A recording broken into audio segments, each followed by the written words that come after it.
Okay. 8:59 according to iPhone. Good morning. Welcome to the Tuesday, April 30th, 2024 Board of Commissioners meeting of the Village District of Idlewise. The first thing that we have on our agenda is approval of the agenda. So to have a discussion about that, I'll make a motion that we approve the agenda. Do I hear a second? Second. We are going to review or approve the minutes of the 16th, and is this note still true? Is that we're not approving the 23rd today, or was that from last week? No, this was for today. So we're just going to I approve the did 16th? not get any feedback from the 23rd meeting minutes, so Okay. I don't think we could approve them, so. What do you mean by feedback? In other words, from us?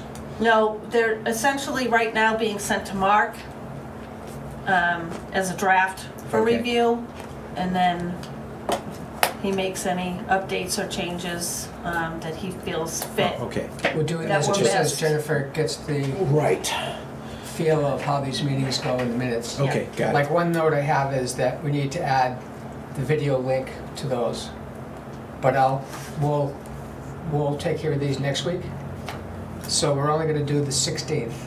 Correct. Yep. Any Okay. comments on the 16th? Yeah, I have one. And it's just a spelling error on approval of manifest section 3, paragraph 3, bullet point 2, Water McNiven to follow up with Dasson. It should be Dawson, to be sure they Oh, receive very good. payments. Yeah, Just a spelling, yep. otherwise no issues. Any further discussion? All in favor of approving the minutes of the 16th? All right.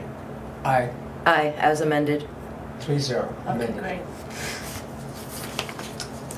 So we have an operating manifest of $505.76.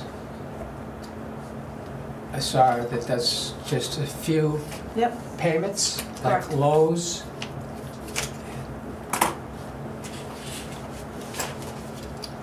So we're paying Albany Service Center for switching our mounted tires off of the 2019, I believe, and putting the summer tires that are already mounted, and that was $362.50. Yep. We bought an elbow, 2-inch elbow plastic from FW Webb. I think the highway department bought this. Yes. Do you know what it was for? I'm not. $3.26.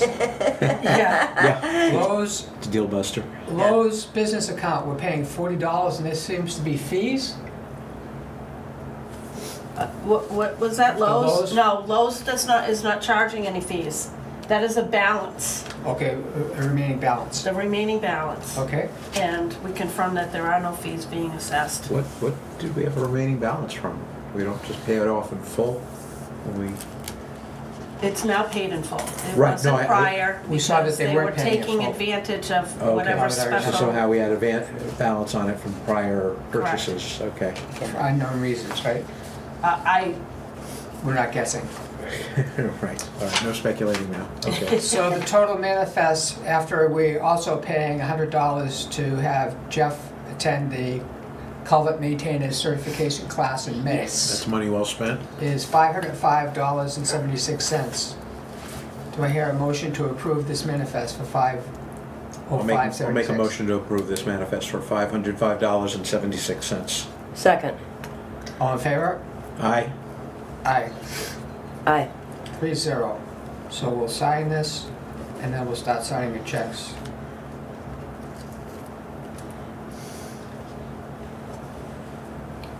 Today is the 30th.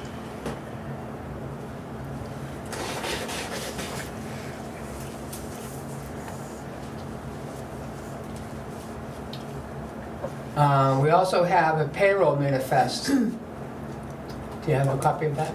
Yeah. Right here. Yeah.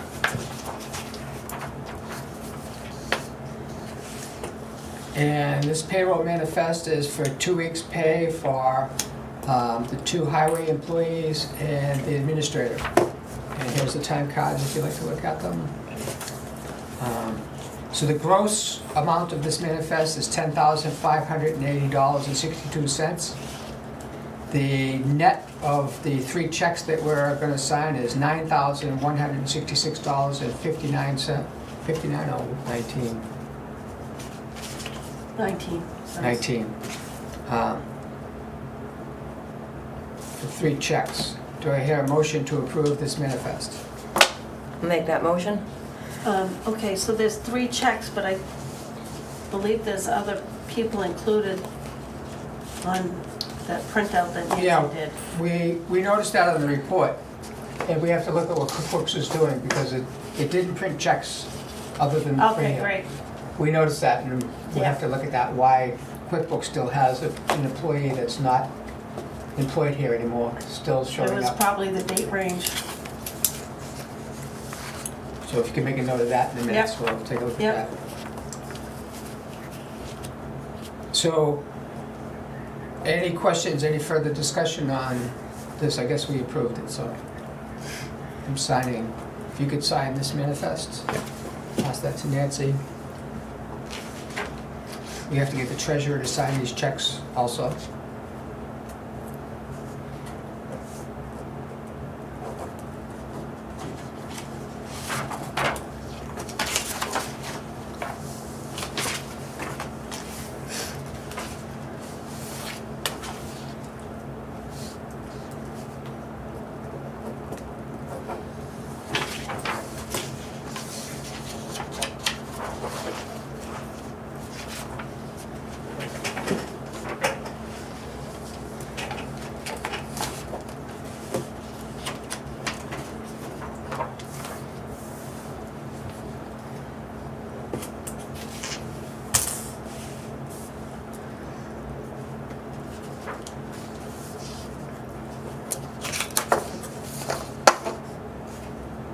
Checks. Pass this stuff back. So do they stay with the checks? Mhm. That goes with this.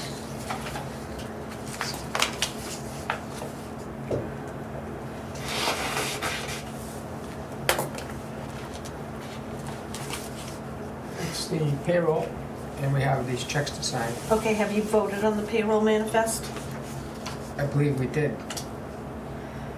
Okay. I don't recall hearing Well, anything. we'll take the vote again for, so I'm voting yes on the payroll manifest. Okay, great. Yeah. Yes. 3-0. Thank you. Okay. So we will go into DPW report, and Jeff has got a personal day today to take care of family business. And the only thing that I'd like to discuss under the DPW is, I don't remember, we questioned where it was that we saw it in writing that the valve adjustments were part of the second round of quotes that Jeff brought to our attention. And we got an initial email from John Deere that listed parts, and I said to Jennifer, this isn't showing us where it is, that it's clearly saying Wait, we're doing the valves. is this for the backhoe or for the grader? This is for the grader. So who, in that, I mean, excuse me, I meant you said John Deere, so Chadwick, Chadwick Barros. Barros. Okay. Volvo. And the maintenance manager sent service manager sent a second email that showed what's in what's called their 2,000-hour first maintenance. Yes. And it clearly has already printed in it The valves. the adjusting of the valves. Yep. I don't know whether we sent a signed copy of those quotes back to, Not this particular one, yeah, so we no. need to do that? Correct. So I'm gonna make a motion that we sign this and get this back to Chadwick Barros so that we can have him order these parts if his parts are even necessary. I'll second that motion.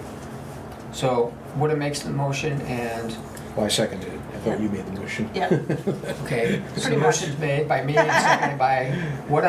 yeah. Any further discussion? Oh, All in favor? aye. 3-0. Okay, great.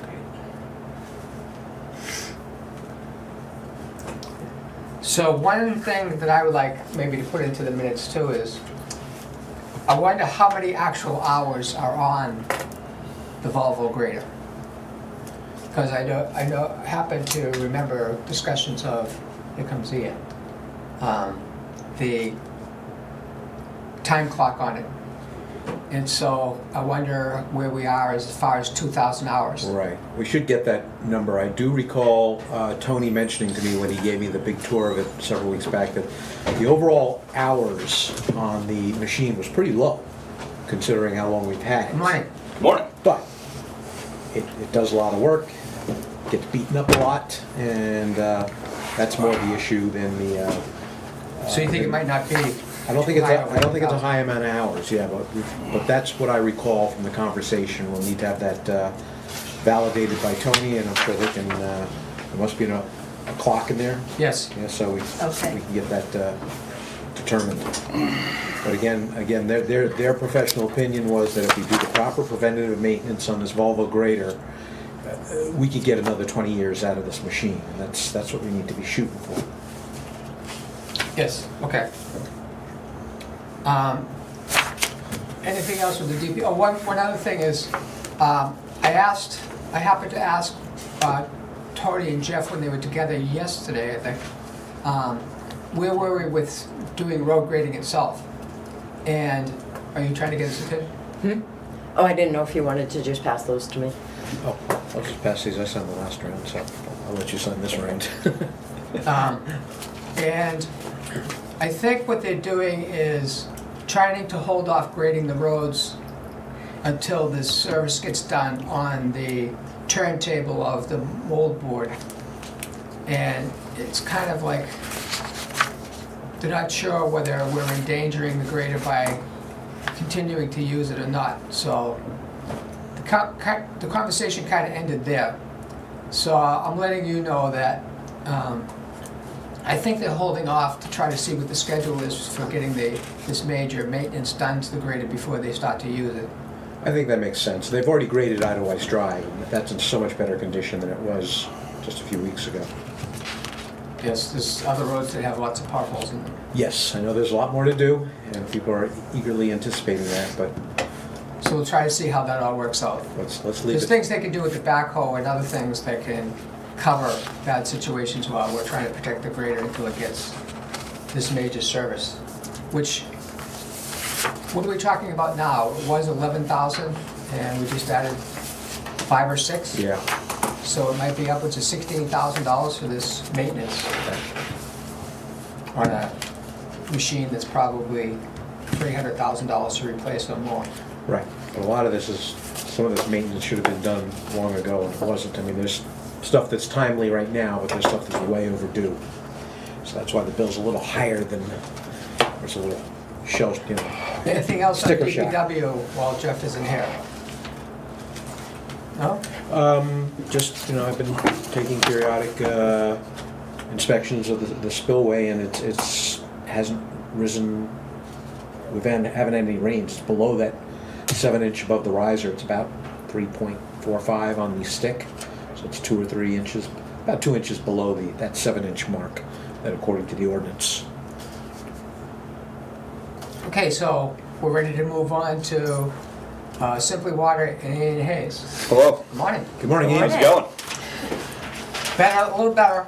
Is it? We're not out of the woods, You but got power back and phones and all the things. we have phones. How's life? Yeah, The we can website actually. is yeah. kind of up and running. and What a world, huh? We're making paper checks to the employees, which is still a hassle, but we might have a resolution that we're talking about later today. Cool. And Well, nothing's easy, you know that. It goes. So if it was easy, anybody could do it. that's what I say all the time. So just looking at, I mean, we'll go over kind of a broad. I don't know how much time you guys got, but we can kind of go over some other things as well. But I see what you guys have on here. So I just saw that we have that uranium hit, which we have had in recent history. We don't do the sampling there. We have the lab that does the sampling, but Now that's done every 3 years uranium. until there's a problem, then they start doing it more often. No, I believe, and I might be speaking out here, but I believe, as a rule, uranium would be sampled typically at least quarterly. potentially even more frequently than that, depending on how close you are to the limit. And I just don't follow you guys as sampling that tight, because like I said, I don't do it. But I can easily find out what your schedule has been. Obviously, once you get a hit, yes, they They ramp want it up, every and month. now you're gonna, well, it's once every 3 months still. So at most, you'll be doing quarterly, outside of compliance testing for, treatment changes or something like that. But, once you have a hit, then you will be moved on to a quarterly sampling schedule, which you guys are on to monitor it. And then outside of that, you'd be on your routine schedule, which I just don't know. It's possible it wasn't, except for once every few years. I mean, usually if you have any presence of a contaminant or a uranium, things like that, they'll have you sample at least once a year. So there's a certain quarter 2 every year you get a sample or something like that. But we could go back in your sampling history and see what it was. I would say, and again, I didn't keep tight eye on it, but you guys have been hovering right around, that limit in the previous sampling I'd seen. It's been as low as maybe half the limit, but it's been up to within about 90% of the limit pretty frequently. So the uranium isn't brand new over there, nor is it a surprising thing in this area. Your neighboring system has uranium removal at their, the Rockhouse Mountain has uranium removal from their well. So it's not something that's uncommon in the area. They have equipment installed to remove the uranium? They do. Yeah. Do you know how much that costs? Well, it's not crazy money on the upfront cost of it. It's the equipment itself, a few $1,000s per piece of equipment. Believe it or not, the cost in these things is the disposal. Operating? It's disposal. There's no backwash. It's actually almost no cost in operating either. It's a stagnant system. It sits there. It would be an automatic or a manual backwash system that we would do, monthly or something. You wouldn't even see a cost difference in operation from it. What happens is once it's saturated with uranium, because you can't discharge it, right? Like a residential system or something, you can wash the uranium out and put it into the leach field. In a public water system, you can't do that. So, unless you have a sewer to go to, which we don't. So, what would have to happen is it collects all that uranium over X amount of years. In your case, it might be 3 years, 5 years, something like that. You then have to spend about $700 a cubic foot of media for the removal. Plus, there's a company in Connecticut. They're like the only one to deal with it I'm aware of that will come up here. So by the time you get their hazardous license and their transportation, all the licensing and all that stuff, it's like $4,000 just to have them show up, and then the cost of remediation per square foot or cubic foot of media. So depending on how big the units are and how often it has to happen, that's where the real cost comes from, is the disposal, and then you're reinstalling the equipment every, again, I don't know how many years it would be, but every X amount of years you'd be removing the uranium. Can we put Muddy Beach well system into just a complete backup mode and shut it off? So I think it's a conversation to have for sure. I mean, it essentially already is. It's been having so many issues lately between communications and pump failures and stuff like that it's not a super dependable source as is. I don't think there's a tremendous amount of work that needs to happen to make it better, but it's been a question mark certainly in the last few years I've been involved with how reliable or realistic is it to even use Muddy Beach as a secondary source. With the amount of water use we have now, it's not. We could go maybe 2 or 3 days off Muddy Beach with it up and running full bore, and then it would be out of water. So all things equal, it's a supplemental source. It's not a primary source. We could never use it as a primary source. Can we decide today to shut it off for the public's concern about hearing the word uranium, and we could say we are not using it, it's not being sent to your house even minimally?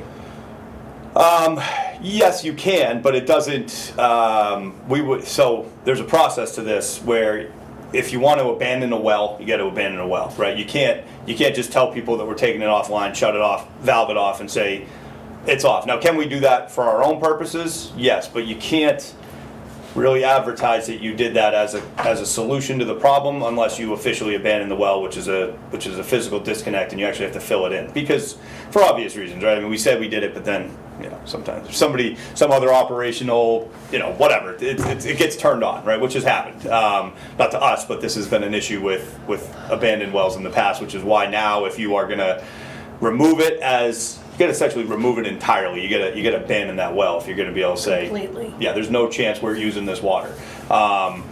which is not something I would recommend at the moment. And I do think we got to get into which well this is coming from, because we've always done blended sources out of that system. Those two wells are not the same. They are interconnected, which they shouldn't be, but they are to some degree. Whether it's just the exact same aquifer, or there's some cross between the two wells. We see that through our pump curve, that when whichever pump kicks on, both wells kind of rise and lower at the same pace.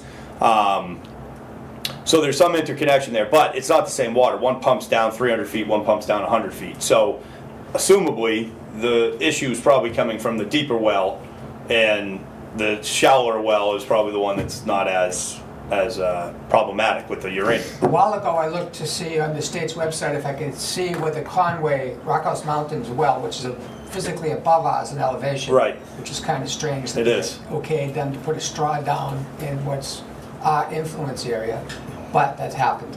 And I couldn't see any data to say one way or the other whether they were experiencing uranium or not. That's what I was looking for. They are, and it's out of that particular well that you're talking about. Well, they've got 3 wells at the top of the hill, and then they've got one that they drilled in the last like 10 or 15 years, On something. private property on You got it. So that's the well that Hill, they, Class 6 road. I believe that's the well that they primarily deal with uranium from, is the one that's on the lower elevation, not the 3 that are up So high. that's in line with ours. Yes. So that It would answers be that in the question. same aquifer as yours. So how about this, is that we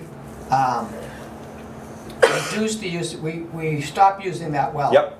And we plan on installing uranium equipment. Okay. If we don't use that well much, it's gonna reduce the bigger cost, which you're saying disposal of the uranium Yes. process. If the well isn't used that much, the uranium equipment isn't extracting uranium that much, so that would reduce our costs. So we could keep it online, I would say. If it's the wording that is important on what we tell the public we do immediately to this, I would Yeah. like to reduce the use of that. Well, what you can do, and like this is where you can say this, is like in the notification you guys have to send out and ask like what steps are being taken to correct this. If that is the intention, right? Even if it doesn't follow through, but if that is your realistic intention, then we can outline that, and you can say it there. You can say that that's what you're doing to remedy this issue. We understand you guys have concern, and we are going to, we're going through the process of getting bids for a removal treatment system. We're gonna reduce the amount of overall water coming out of Muddy Beach. All the things you're gonna do, and of course, long term, we'll put Muddy Beach as a strict backup well that only comes on. It's gonna have to run a certain amount in order to remain a permanent operational well for you guys, but we can put it as a back burner, like we can turn down the VFD and only let it run 2 hours a night in the middle of the night or something like that, and so it still stays online, it still stays active, but it's being used at a very minimal clip. So we can reduce the influence it has on the system anyway. Long term, reduce your cost by not putting that much water through it, which would be the suggestion. You can even blend it, so you can have, like, let's say well 1 is only 10 parts of uranium and well 2 is 60 or whatever we've been getting. You don't have to, it's up to you guys, right? But you don't have to remove all the uranium, just like we haven't been doing in the past. It's naturally occurring, there's only a lot of wells here in Madison. It's not an uncommon thing to find. But, so you can pick how much or how little uranium you want to blend out of the system, as long as you meet that blended source, that it's under the 20 parts or 30 parts, depending on which test result you're looking at. As long as you're below those numbers, you're in compliance. Do we have room in the current facility Yep. to put the equipment? Yep, no question, there's plenty of space there. It sounds like it needs a tank of some type of catcher. It's a couple of big, they'd be 24 or 30 inch. We'd have somebody tell us what the sizing is through the my distributor or whatnot, or whoever's. But say it would be 24-inch diameter vessels with potentially upflow heads, but maybe backflow. Which the only difference, there's some cost there in the mechanicals of the head. So whether or not we have to have a unit that can flush debris to waste. I know we got a little iron issue in that system as well, so we probably end up with something that needs to be capable of flushing to waste. That's it. Pipe it in, pipe the wells through it, goes to the atmospheric tank, and then it keeps doing exactly what it's doing. Like I said, I don't want to make it sound like peanuts, but it's could be as little as like $4 or $5 grand, $6 grand to install the equipment. Don't hold me to that number, but somewhere in that ballpark. It's the elongated cost of ownership that really costs money with these things. It's not the upfront. It's of course we'll have to present this plan to the New Hampshire DES, get approval for that as a treatment plan, and whatever little costs are involved with all that kind of stuff. But they may make you guys get an engineer drawing of it. minor things like that. But, it's depending on, it's a very practical way to remove it, and we can limit how, what your long-term costs are on by greatly reducing Muddy Beach's, involvement in the system. Let's get off topic, but that is something that we had begun talking about, you guys may remember about 5-6 years ago, we had the New Year's Eve outage where we had, we lost DPW well. It goes back to why we sit on pumps and they're sitting in storage. We couldn't even find somebody to come pull the well, which was the problem at the time. But it brought up the conversation of why we don't have a second well out at DPW for redundancy, and it's something to think about. It's a crazy good aquifer. I mean, it's got low pH, but outside of that, the amount of water we can pull out of that aquifer is, for our intents and purposes, unlimited. It would not fully remove the need of that Muddy Beach. Well, I mean, arguably it would remove the need of the Muddy Beach well field, and whether or not we want to. We've had a lot of issues with those wells over the years. This is just the next coming of issues with it. Is this uranium? So it's getting worse, not better, and I don't know why. And things change with like you said, more wells get put into an aquifer, and it changes the path of water to some degree, and now all of a sudden you find yourself with different water qualities. And I think you guys are experiencing that. It usually doesn't revert itself in a short period of time. It kind of gets worse, and then that's your new normal. So I think it's worth exploring what it would be to get that well, get another well drilled over there, another shallow well. That's a 60-80 foot deep well. Yeah, that would make redundant the well shaft, the pumps, not the power to it, and not the distribution from it to the system. So there's still, unless you duplicate all of that. Yeah, I mean, you have duplicating the well shaft itself and the pump. You'd be putting in another thing. Think of a straw to the drink, right? You'd have another perforation into the aquifer. It's not making it fully redundant. There's other reasons that it could still knock out a dual well system. Right. If we fully lost power, or if that section of water main got destroyed for some reason. So right now, I would like to have a firm decision, if possible, about reducing. If you could go to the SCADA system human interface. And tell it to reduce the amount of usage of Muddy Beach to the minimum that's acceptable to everybody today, that would be an excellent move. Okay. I now would like to ask the commissioners about, I think, spending the money to go ahead and engineer. I have sent an email to Nick Schedule to come to this meeting and asking him if he can make it here this month on a Tuesday morning. And I just did that, so I haven't heard back from him. So this would be another thing for us to talk about, get him going on that. So let's see. Well, I've got a question. So are we going to try and figure out which of the two wells is the biggest contributor to the uranium? I think it's a valid thing to do, yes. I think it's, for your own purposes, for deciding how you pipe this, right? I mean, you could just pipe both well pumps into it and say we're going to remove 100% of the uranium. But if well 1 consistently is at half the limit and well 2 is always at way more, then we pipe well 2 through it, and well 1 you just say, hey, if it runs, it's blended with well 2, it's going to be 5 parts of uranium. Now, and again, that's for you guys to decide. If you want no trace of it, say, hey, we've got no uranium, or if you're saying, hey, we're fine operating at a portion of the limit, then. So these two wells are within a few feet of each other. 100, 200 feet, something like that. But and the only difference is the depth that they go. They should be two different water sources. One should be essentially a gravel pack well, and one should be a bedrock well.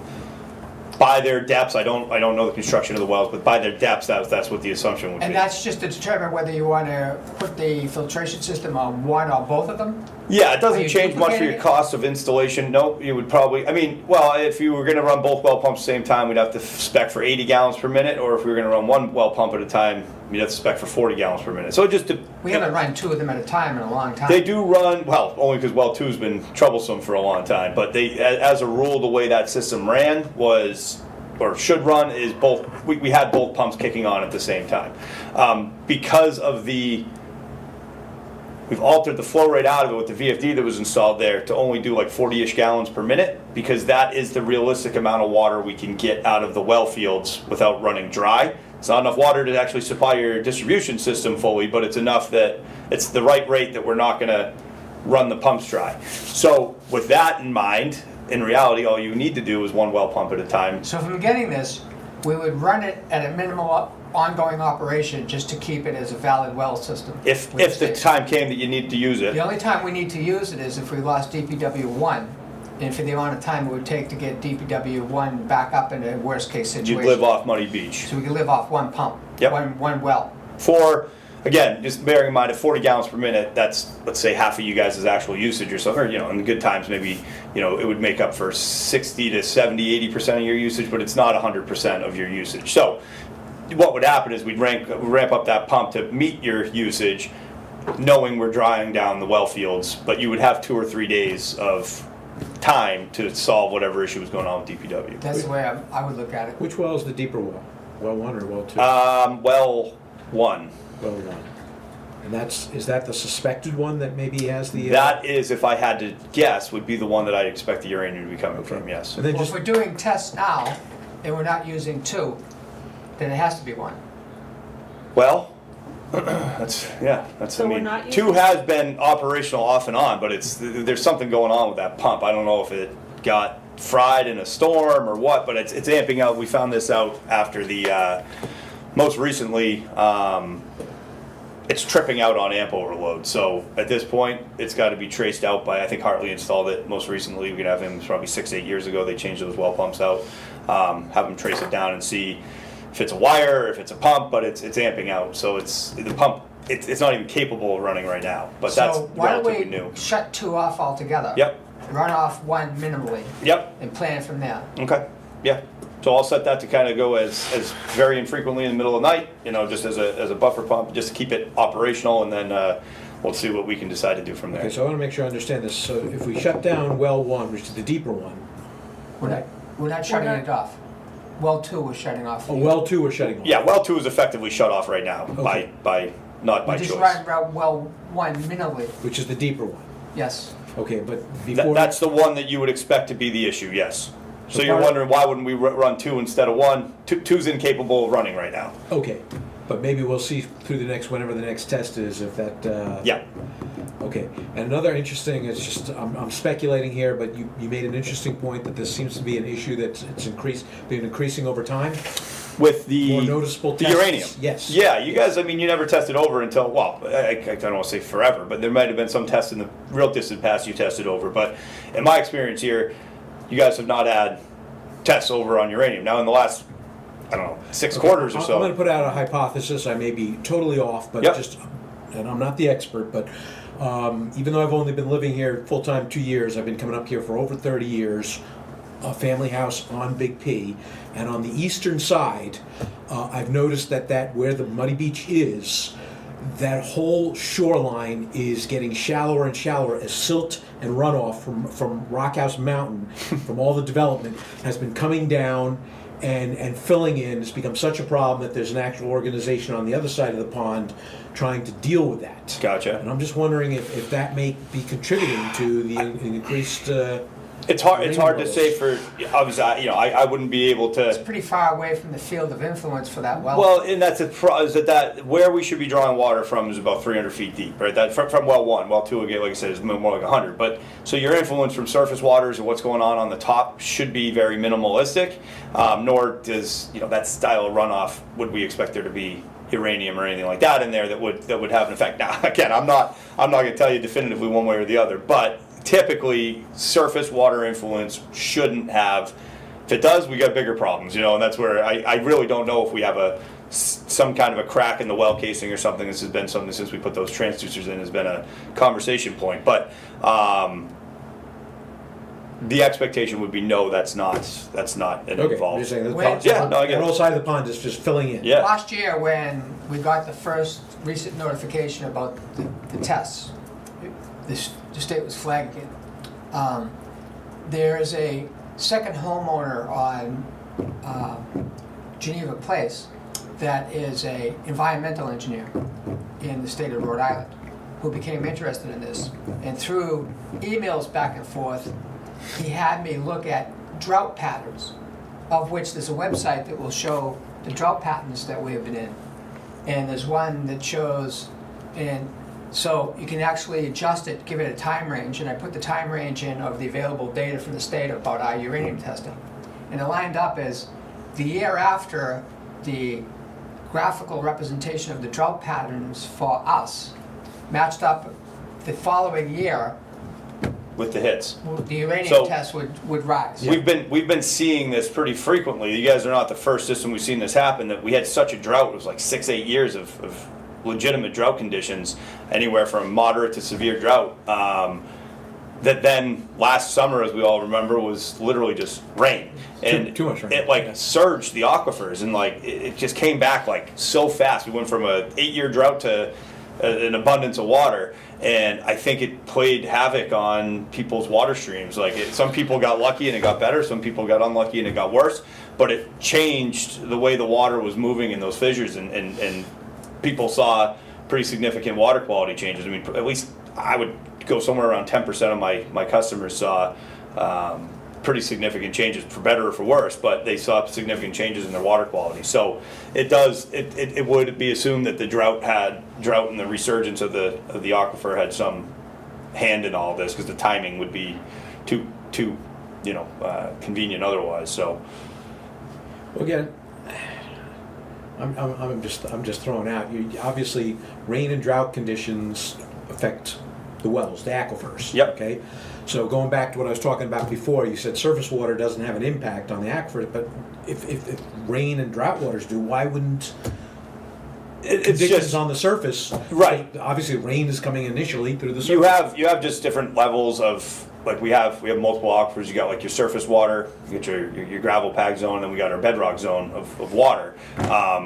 Both the bedrock and the gravel pack can be kind of considered your artesian zone, but they're not under the exact same influences. So you have, by the time you're pulling water from a deep bedrock well, the reason you don't deal with pH issues or bacteria issues or a lot of times metals issues, because it's the ground's done filtering as it Yeah. goes down. Yeah. Uranium comes from essentially the granite as a rule, so that's why you expect to find. I mean, it's not innate in the granite, but it's just where we find it.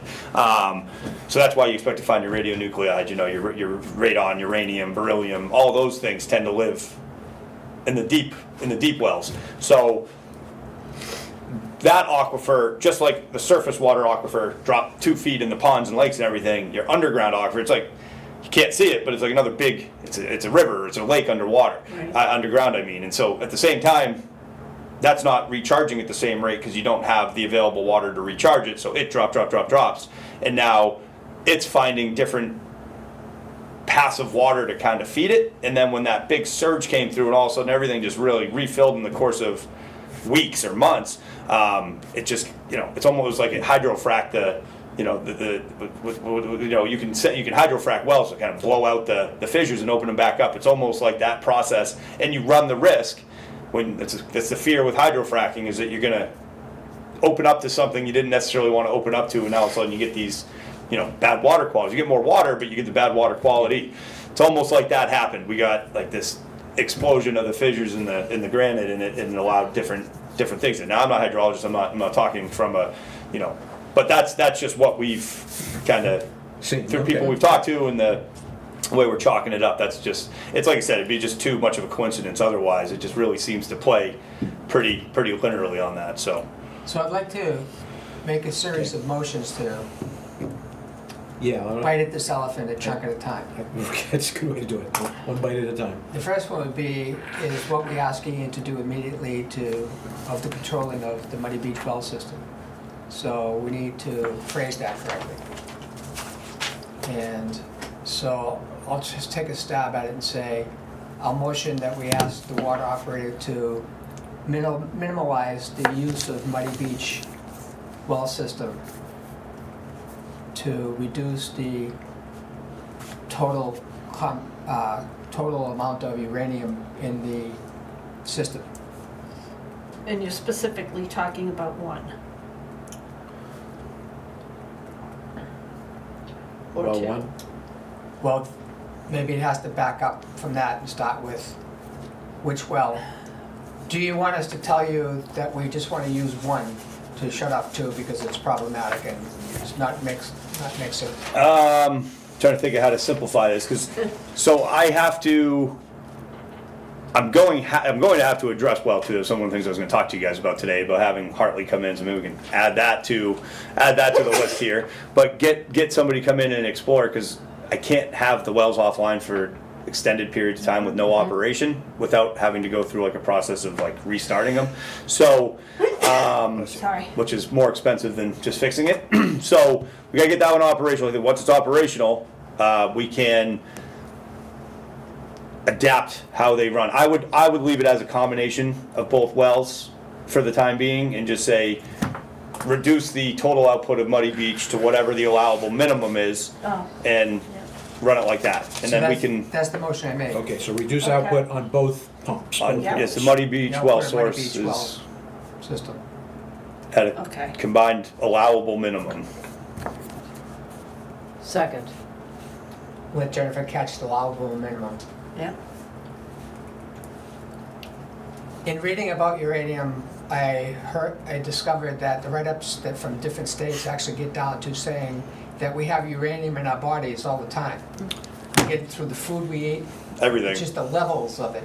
Yeah. And the level is found in water, and sometimes it's too high, and that's what we're dealing with. Yeah, so I mean, it's whatever you take in, it never really leaves your body again. That's why the concern is at this level over the course of, and bearing in mind the New Hampshire DES, our EPA is extremely conservative with these numbers, which is good. I mean, we don't want to be taking any chances on this stuff. But so yes, at that I just don't level. want people to panic when they. No, and I know, and it's because I've talked to probably 30 of your customers over this, because I mean, I think our number was associated on the last one that went out. And I try to, we got to be cognizant of the legalities of the way you phrase things. But at the end of the day, trying to tell people to, if the state was as concerned, the way I usually phrase it is, if their concern level was higher, they would have already, mandated additional steps.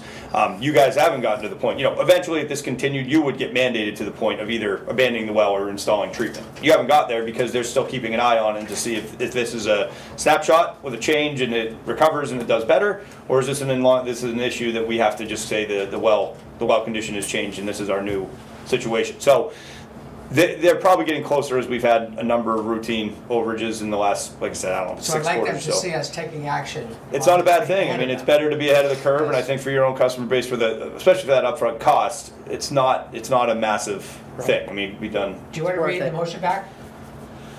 That you're motioning to authorize Simply Water to run Muddy Beach well system at an allowable minimum. For uranium. Yep. That's the motion on the floor. Does it have a second for discussion? Second. Seconded by Hold on. Nancy. So Yeah. we are going to be removing those wells from service more of a percentage of usage than from the amount of uranium. Now, I will tell you pretty definitively that the total blend, a sample off Rhineac with a minimal run of Muddy Beach and then just what's coming out of Jungfrau, is going to be well below your uranium limits. I could have to test that to prove that, Right. and I think we should do that, because I am not scaling this based off the uranium. I'm scaling this based off, I have to have water moving through the system for it to be considered an online well. So that's how I'm going to scale it, not based off the uranium. Now, we can test the uranium for our own purposes, non-compliance, to So say. strike the word uranium out of that motion. Perfect. Thank you. Okay? Yeah. Okay, but the net effect is it could It will. I just can't, mitigate the. until I take a sample to prove the claim, you can't actually say how say much. it. Right. So, but we can non-compliance test it or even put it on the general The system state will be paperwork. happy that we're taking this action. Yeah, yeah. I No, see this that we is- also voted today to start the process of putting mitigation systems in place. Okay. That's all we can do. Personally, I think it's the right choice. I think you guys are making the right choice to just have that there so that if and when you need it, you got it. And And it starts with the engineering. Okay. So the motion's on the floor. Any further discussion? Other than, no, it's simply reducing the output of the muddy well yep. pumps as a first step. Okay. And we're going to do that by, we're going to cut that VFD down kind of so to push as little water as possible without, running it dry. Right. So we're going to cut that back, and then we'll just cut it to a window. I'm trying to find how how much water do I have to move to a percentage, or how long does it have to run in order for it to be considered And I'm sure a Nick would like to source. see what the first tests are, maybe a couple of tests to help his engineering. Yep. But you want that done for maintenance and inspection purposes, What's that? to reduce the output to the minimum allowable. I just have to keep, if we're gonna keep that as an I know, active source. To keep it as an active Yeah. source, it has to run at some. Yep, so I'm just gonna do it to whatever allowable minimums we can do that to. Okay. But that's also gonna help, because you said there were Of some course, issues. it's definitely gonna help, because the only place uranium's coming from in our system is from Muddy Is Beach, that. so by almost removing it from, if we cut it down to 5% of overall usage or something, obviously that blend of waters is gonna be 95% no uranium, 5% whatever level of uranium, Right, but blended If it'll. I understood before, we can't announce that that will reduce the uranium. We cannot, not yet. You can put on this sheet that you're gonna mail out to everybody, the steps you're taking and the expected results, but you just can't, you Say can't will. make a definitive claim that you statement. don't have. Okay. Yeah, Right. we just have to be careful we don't say something that isn't guaranteed. Yes, Okay. Okay. But, because we all want to make sure we don't create an uproar over this, but that's, you can't, you got to toe that line to make sure you don't, You have to state it conservatively. yeah. okay, I get that. But what it's not doing is, what I thought before was to try and determine which well was more of the culprit. Which I think is a separate, I think we got to talk about that Right. separately. That's engineering. Okay. So this will allow us to reduce the amount of flow out of that system, out of that well field as much as possible. I think we do need to, I don't have a number for you guys, but I can get one from, I use Hartley, and they've been the guy that's done all of our well contracting. I mean, we can get some other numbers, but I like to work with the same people. It just simplifies it, and I know that they're certainly within the ballpark of a, reasonable deal. So get a number from him to come out, yank that pump, and take a look at it. And but it's, if it's 8-10 years old, I don't, even if they find there's nothing wrong with the pump, I'm going to suggest that the We have cost. to get back to this motion. I'm sorry, I thought we were done with Okay. that. Yep. Any further questions? No.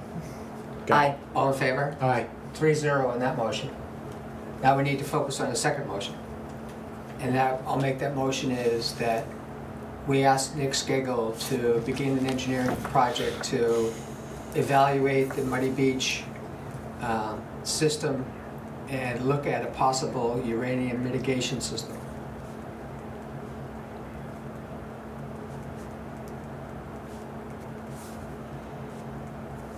I'll second that. Waiting for Jennifer to Yep, capture it. You all set? yep. Discussion on that. That seems pretty straightforward. Uh-huh. If there's no further discussion, all in favor of that motion? Aye. Aye. Aye. 3-0 on that. And that's, I think, the best that we can do for everybody today. Yep. I'll get you guys a number on that well for him to be able to troubleshoot that well properly. We're gonna have to get it active, so that's kind of a separate issue. So I'll find out what that is and get that back to you guys for the That'd next be meeting.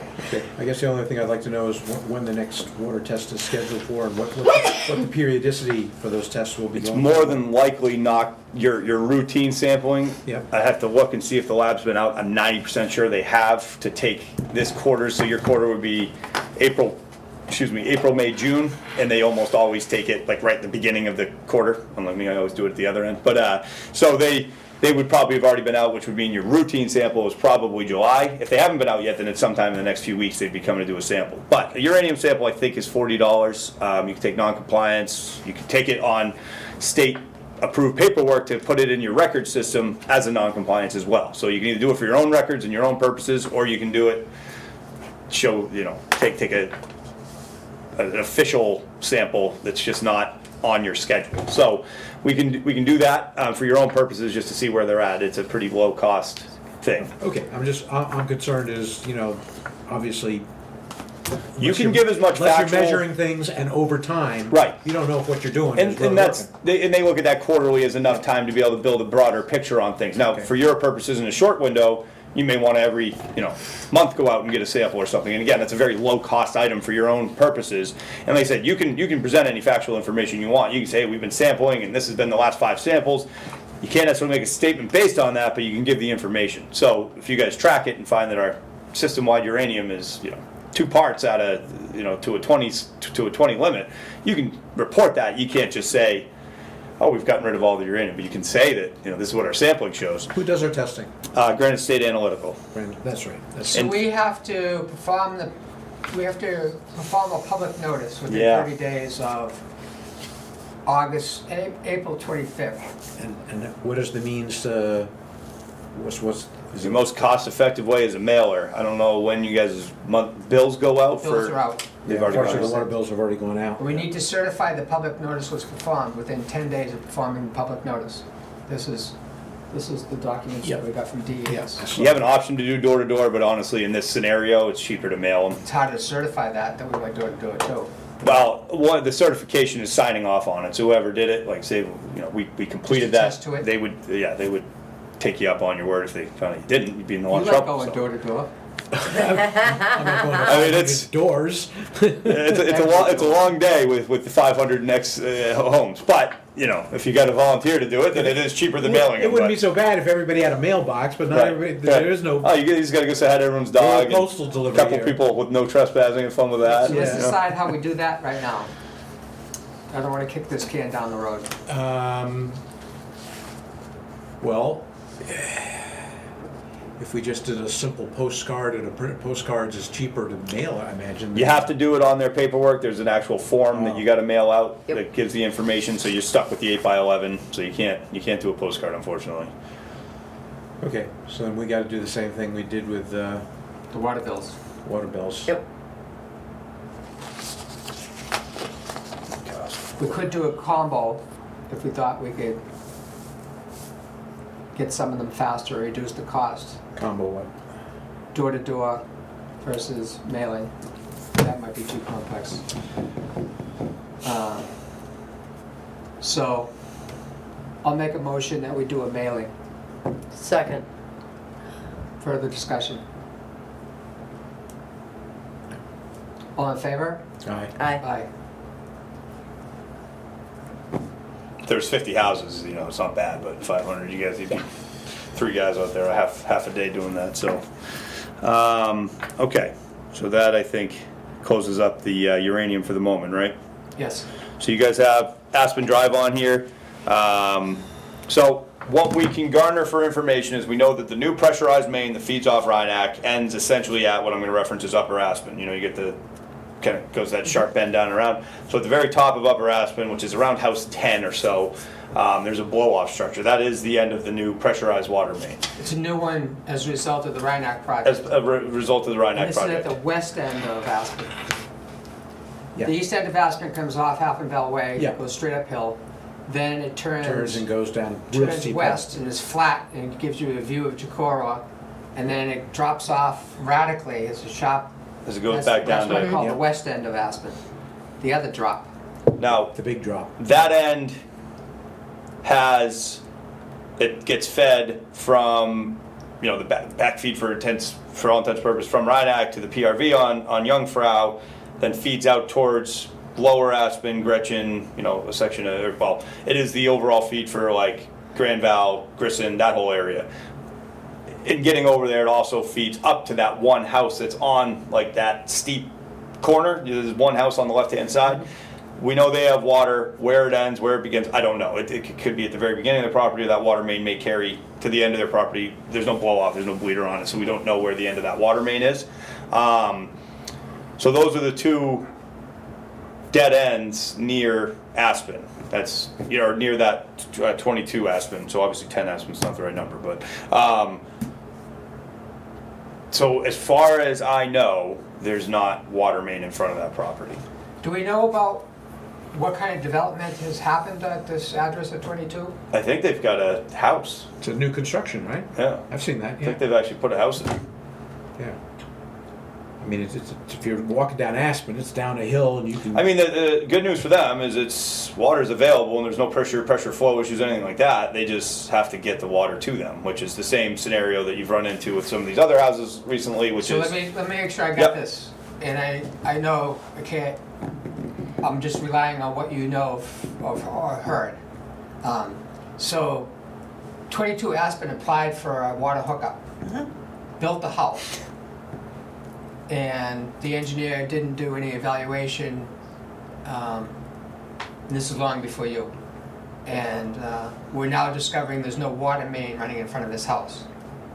And he's now ready to occupy the house.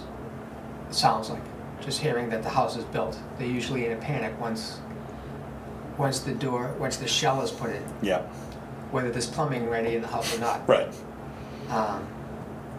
So today's not the day, but we're going to have a discussion about how the whole application procedure works all the way through.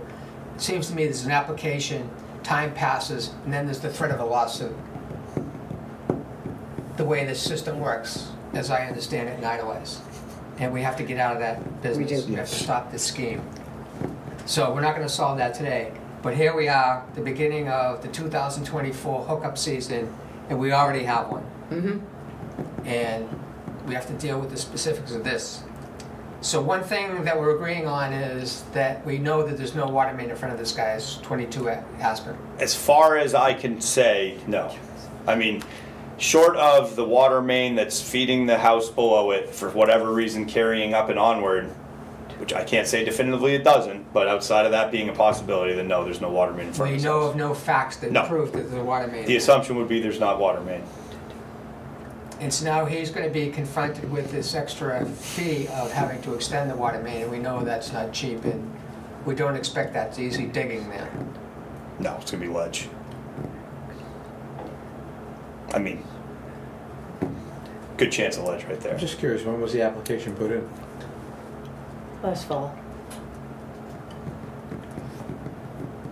And he has $10,000 check Yep. deposited with it? Yes. So that was the previous board. Accepted that, I guess. And why it wasn't sent to the engineer, I don't know either. That's supposed to be standard procedure, right? Yes. He Well, would've you guys flagged- sent me something from February, right, on this, that you forwarded back to me? That we found, somebody had yeah. asked me to. Email. Yeah, so there's something from back in February that, obviously that wasn't the construction season, but that's the last information I can think of. And I was out of town, I didn't see it until you guys forwarded it over to me, so sorry about that, but I did see that recently. So we have to contact him and say his options is that we refund his $10,000 check and he goes to his own well, or he looks at extending the water main from some unknown exact starting point. The only place we know, and it's not. I'm sure we know where the hookup is for the house downhill from it. Yeah, we know where the one is uphill. We can go off the dead end of the And main. you're not sure which way you would go if you were him, up or down. No, actually, just because I didn't put enough, obviously pavement and things like that would play into, if it's all dirt out, I didn't actually look, I had the guys go out there and get this stuff, so I could have Dave, It's all pavement. I think it's pavement coming up and around because of, plowing It purposes, goes to the but top of the rise. it does go to the top of the rise, so really he's gonna be into pavement almost any which way he goes. That's right. As far as pressure, either way, he's going to have more than enough or too much. So, I mean, the pressure situation would probably be better coming off from the lower line because it's been knocked down by a system-wide PRV versus it's been pressured up the other direction and is pretty high pressure coming down. So, from a pressure standpoint, either way, he's going to have more than enough. He would have to probably, be more concerned You would about choose addressing the it. shorter distance. I would choose the shorter. I would choose whatever is less costly to dig is the way Right. that I would go.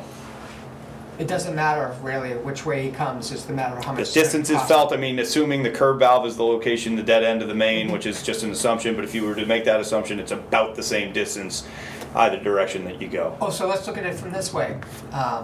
We're the ones that get to decide which direction he goes. We would be, yeah. So, do we have any basis of choosing either way? Outside of going and looking and seeing if there's a field constraint one way or the other, that would be a simpler digging, less ledge, something like that would be the only, and or, like I said, from a pressure standpoint, we're probably better off going from the lower leg. So that's where we'll start our conversations with giving ourselves the option of further information, changing our viewpoint on that. But what we know today, we would recommend he goes from the The lower lower. elevation up. And as far as equipment, it might even be easier. It's a matter of what he gets into. We don't know that until you open the ground. Right. So, But when this application was first put in, the money collected, it should have then gone to an engineer for evaluation to try and did we know this stuff several months ago? Yes. It didn't happen? So that was an oversight on the VDOE's part? That's the rear view mirror again. I know that. We ripped that off this car I get that, but I'm looking, to see how to fix the system.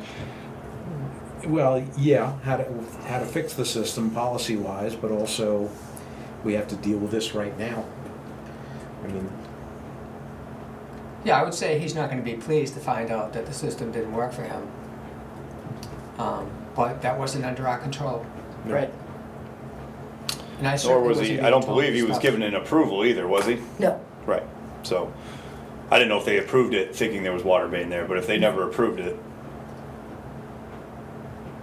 That's another failure of the system is, he started asking in February, he went ahead and built the house. I've been having this conversation with builders. You guys implemented in the last few years, per my suggestion, a septic design on all new lots. And I don't know if maybe that's where a lot of these contractors are getting hung up with that because they need approval to water Yeah. in order to get a septic design. So I understand that it can be extremely confusing on how to do it. Yeah. My suggestion most recently with the I can't remember the guy's name I talked to, but so you gotta get your application in, we gotta go through this process we go through. As soon as there's a deny or an approval from your end, that will trigger, if you deny it, right? I mean, you guys have the choice to just deny this, we don't have water line there, we're gonna deny this, right? They would then be able to take that to the state, say, we have a hardship that we got denied from public water system access, we'd like to drill a well. Because if they go to drill a well without the denial from you guys, it's probably gonna get denied, and or if you have an approval to them, it's probably gonna get denied to do a well. So, I think we just, paper trail wise, I think we just gotta, I don't think this is as complex of a situation as it seems like. It just needs to be ironed out, smoothed out, and like the process kind of more simply laid out to the customers. It comes like I kind of talked about with like an abridged version of like a water ordinance too, because it's like even at this date we still have questions on depth of pipe, what people can put in for material, backfill, depths, all that stuff, and it's all in there. But I think just like almost like a bulleted item, like hey, you're applying to become part of our system. Here's your. So you're talking about the service line depth. I'm saying that's still a confusion for people, but like all of this, how they go about the application process, it all seems to create a lot of confusion for the customer, but it's doable, and I think it's needed at this point with the size of the lot you guys have. We need to see a septic design to see that we can, properly approve. We can approve a water line based off the fact that water's accessible to it and pressure's there, Right. but we had a slew of houses that got built. And all of a sudden, septics, it's like, where the hell are you guys putting the septic? And it's like, well, we're gonna put it right in front of the whole entire house, and now the water line had to go through, for all intents and purposes, go through a septic, and it's like, And they weren't maintaining the distances from our water main either. God no. I mean, you had septics. I mean, that's been going on. You guys can drive down the road and see. I mean, it's like we are assuming the water line location to be to the nearest point on the road at this point to keep people from. Now that's not always the case. Like for example, driving down Idlewise Drive to the far end of town or to the far end of the development, it's on the right. It's almost always on the right. But we don't know that by that concretely. How much is Madison code enforcement involved in this whole process? Good question. To build, they still have to go through Madison code, get a When you get it building built, and permit. that's where there's some overall drop here, because for a building permit, you would think they would have to have access to utilities, like guaranteed access to utilities, right? Or if you're They're building a approving dwelling, houses with no septic design and no access to utilities, no Interesting. water hookup. And they're Huh. building substantial structures, some of them without concrete foundations. They're building piers and building a huge shell houses with elaborate window systems, no power, no water. and they're approved buildings. Yep. And I don't know what happens with the occupancy permit. Right. Some of them are claiming they're gonna put in chemical toilets, in cisterns. And I don't know if they go back to inspect that that's happened and these people are using them for weekend camps. We have a problem with camping. They changed the ordinance. Oh, what? This like in your development? This is Yes. happening? Yeah. Yeah. And they're on Class 6 roads. So we don't have where control of they're that. not visible to most people, except for me and my dog. Yeah, in the walking. Back to Yeah. 22 Aspen. Yes. So one significant thing flew by there is one action we can do is, now Ian pointed out, asked if this was actually approved. I hadn't heard that it didn't get approved. So what we should do if we're following our system is, we have enough information to deny this application and refund his 10K. And we would be nice if we informed him of what his options are, which is that he can reapply, looking to get permission to extend the water line in the way that we will make sure that we articulate to him how it has to be done. As Ian's pointing out, and as we learn with, Not just John, This is- yeah, there's been a number of them that have been, yes. I guess, learning curves. try to But avoid that kind of situation Yes. again. Yeah. And we'll figure all this out. Yep, no, I know. It might take us a That's couple all of right. days. So back to 22 Aspen. I'll make a motion that we deny his application, refund him his $10,000, and have a conversation with him. I'll second that. Any further discussion on that? Other than, You were inhaling. Do we wanna send him a letter or have a conversation with him and then follow up with a letter? I think I we- want something in writing. If we deny his application, we do that in writing, because that's a Okay. legal document. It may become a very legal document. right, we need a paper And we trail. invite him, Invite him that to- we're open to talking to him about all of his options. Okay, That we're not just slamming the hammer down on the table and saying, next. okay. Well, it's almost doing him a favor, honestly, because it gives him the option to drill a well To by do a denying. well, If you yes. approved it Yes. on a condition, it makes it actually more difficult for him to make his own decision on that. So honestly, it's the better, for the customer, it's a better way to go about it. Okay. And a lot of prospective builders are asking us for a letter saying that they can So attach the water system. that's what I got the other day. That's what I was trying to explain to this guy. He called us direct and asked, like, I just can't remember the name, but it might have been the same person. But that's what I'm like, I can't give you that. Like, that has to go through a process. I So believe what we've been saying is we write a letter saying we either believe there's a water main in front of your property or we don't. And then we say, to say whether you can actually connect, our system, our accepted system says our engineer has to do a study, which can't happen until you put your $10,000 down. So we will write to them, and they seem to be able to act on the fact that we wrote a letter to them saying, we know there's a water main in front of your house. We are not saying that you can connect to it. until you Till put in your our water. engineer Right. says you're gonna get the proper service. Pressure. Yeah, I mean, That's where I think we are with that. yeah, I personally think that just requiring the full water ordinance, because, you know, you guys expend money with your engineer or us to go out and do field work or whatever. I mean, I think historically what we were doing is they were returning the money minus the expense of whatever you guys put into it to try to, I would hope that Come was to that. happening. I don't know that was happening. I don't know, I actually don't know either, but I think that's the way I understood it. But, so if you just ask for the water ordinance and then they're gonna say, oh, well, you know, whatever their roadblocks are, I don't think you guys need to, you know, I guess just us assuming that we know a water main is in a place or whatever, I just think we're more safeguarded by just, hey, put in your water ordinance fee, you know, your connection fee, let us look at this and we'll deny or accept your application. I don't know, I don't believe that the application process says that you're gonna give us a $10,000 application, check with the application. And I don't think there's any language in the application that says some of this money is gonna be used to see whether you can actually get this application accepted or not, such as engineering studies or work by the water operator. I don't think any of that is in there. I mean, and you guys might wanna separate it to like Do a you think it general. does? No, Okay, it's not. so she's saying it doesn't. So that's the thing we have to fix is, We need to fix that. I think we need to fix this thing, go through this whole thing in I detail. agree. Policy. Which, like Ian's saying, is actually gonna overflow into changing the wording in the ordinance, in the application forms, in our understanding. I agree. Now, back to 22. Yes. Are we done with 22? I 22 think so. Aspen. We're going to deny the application, refund the full 10,000, and give them some options as we understand it at this moment. Right. And so that, did we vote on that? Not yet? Any further discussion on that? All in favor? Aye. Aye, 3-0 on that.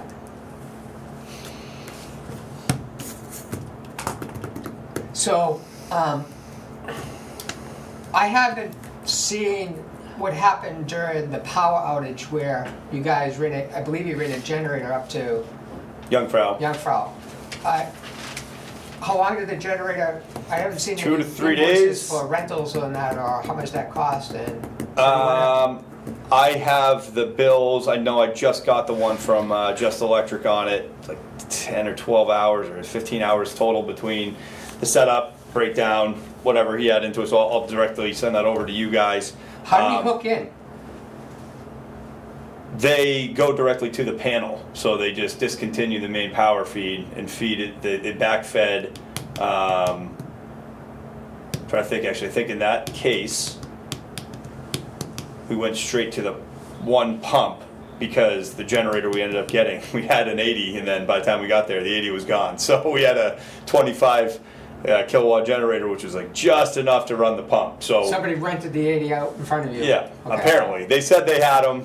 I was surprised they had any generators by the time I called because we had already had 24 hours of power outage or something at that point. Ideally, what would be the wattage of the generator that you would use there? I actually got a quote from him on that, so I'd have to get that over to you guys just out of curiosity. But probably an 80 for real. So you got two 25 horsepower pumps. Now you only need to run on one of those, but you have because it's a VFD, you got to double the amperage feed for them. So that's kind of a downside to the VFDs. But plus just the general system. Whatever, just power and the panel and stuff like that, which is very, very low amperage, but it exists. So I will let you know. He actually sent me a couple options on having a diesel generator that wouldn't require propane tanks, and then obviously a propane generator. Let me which is tell more you standard. what I'm thinking of right now, and that could change based on Yep. the information. The DPW could use a generator. Yep. We actually may be doing an insurance claim against a generator that vanished, vaporized. And if any opportunity to kill two birds with one brick, I like to do it. So Upsides. if we had a mobile generator that could be at the DPW garage Yep. and also be put on a truck trailer hitch and brought to Jungfrau when we need to do that. And it sounds like no electrical hardware was added to make the connection of a generator to that pump station. So it'd be shunting it directly to the pump or whatever Yeah, we I did mean, this time. future suggestion if we're going to go in this kind of a route would be to add a transfer switch so that we just and then pop it in. A lot of the new buildings that we've put in, we've added those so that they're at least there. So let's leave it, I'm notioning to you is that whatever we buy for the DPW garage, for DPW, would also like it to have the specs that it could be brought to Jungfrau. Yeah, I mean, you guys are going to probably be talking about. I would.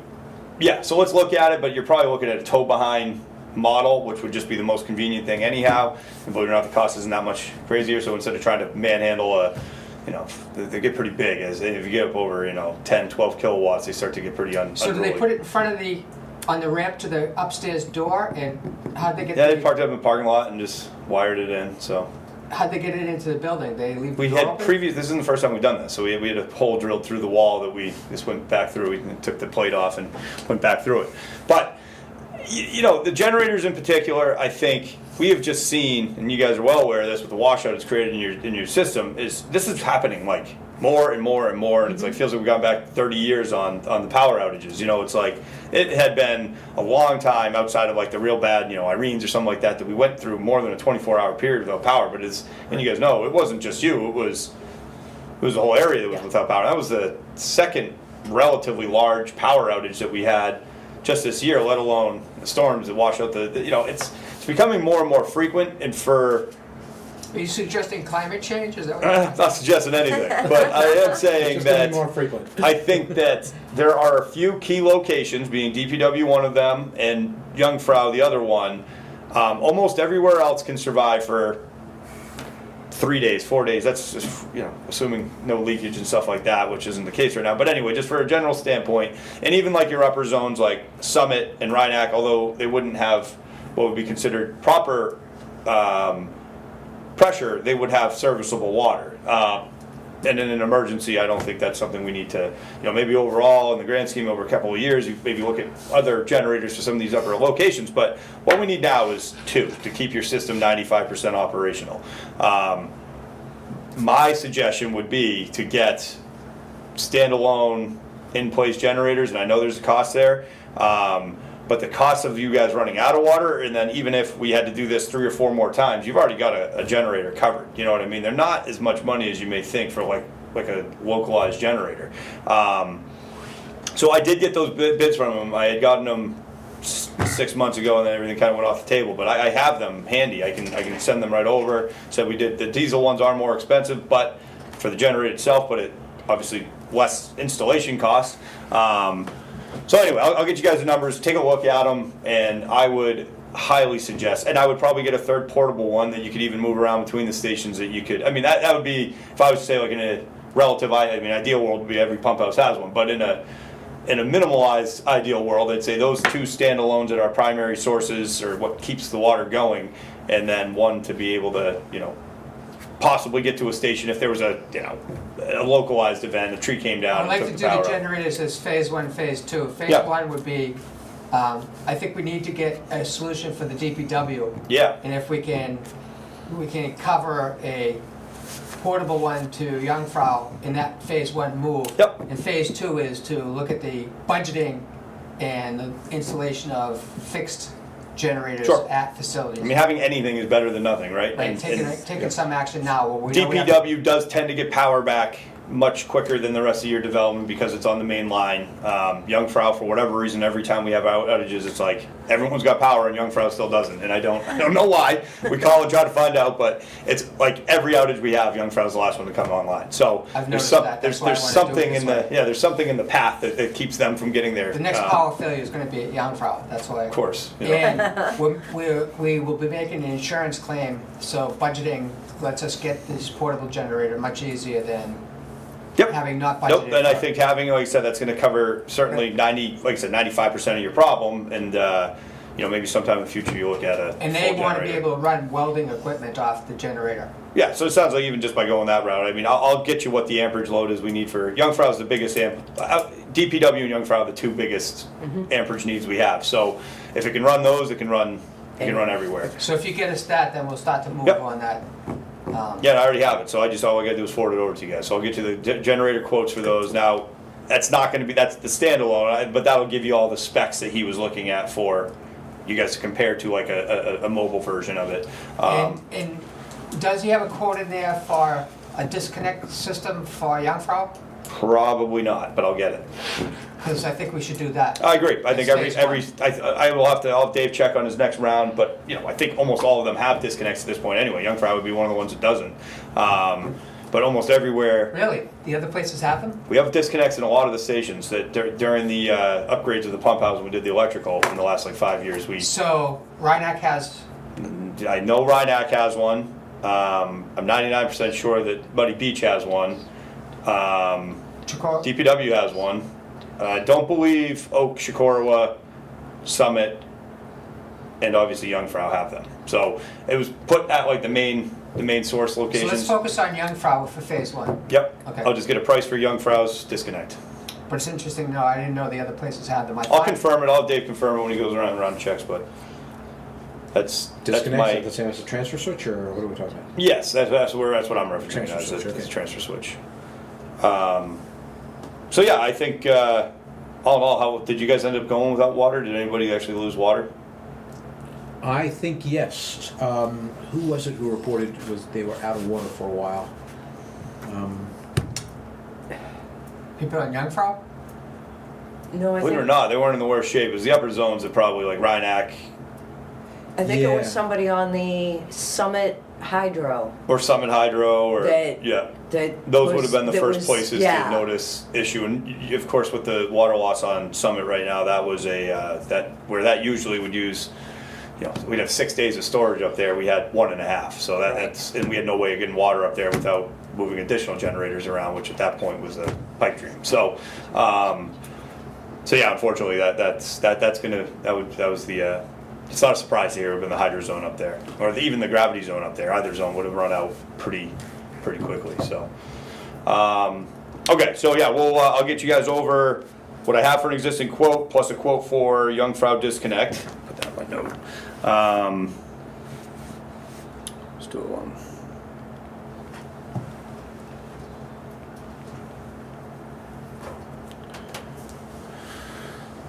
Okay, I don't really have anything else going on. Obviously, I've talked to some of the people getting ready, Ed from last year, he was, I think, 57 Idlewiser or whatnot. He was a layover from last year's dig season. So we're getting him on the schedule. I purchased my own equipment at this point, so I have my own excavator and an operator. So, we'll send you guys, I know, I can't keep trying to get people to do it. So I'll send you guys over what our pricing sheet is gonna be on that with what comes with it. And, obviously we'd like to handle this stuff in-house, but take a look at it, let's see if we can't, by all means, if you guys got questions on it, but, full-size excavator, we'll have truck, all the, compactors and everything we actually need for You these got a jobs. full-size excavator? Yeah, well, it's the KX040, so it's a 12,000 pound machine, and, same size we use on all these, jobs. So, You gonna do waterline extensions? well, that wasn't really the intention right off the bat. That's a very full-size machine. Yeah, I mean, it's large enough to do it.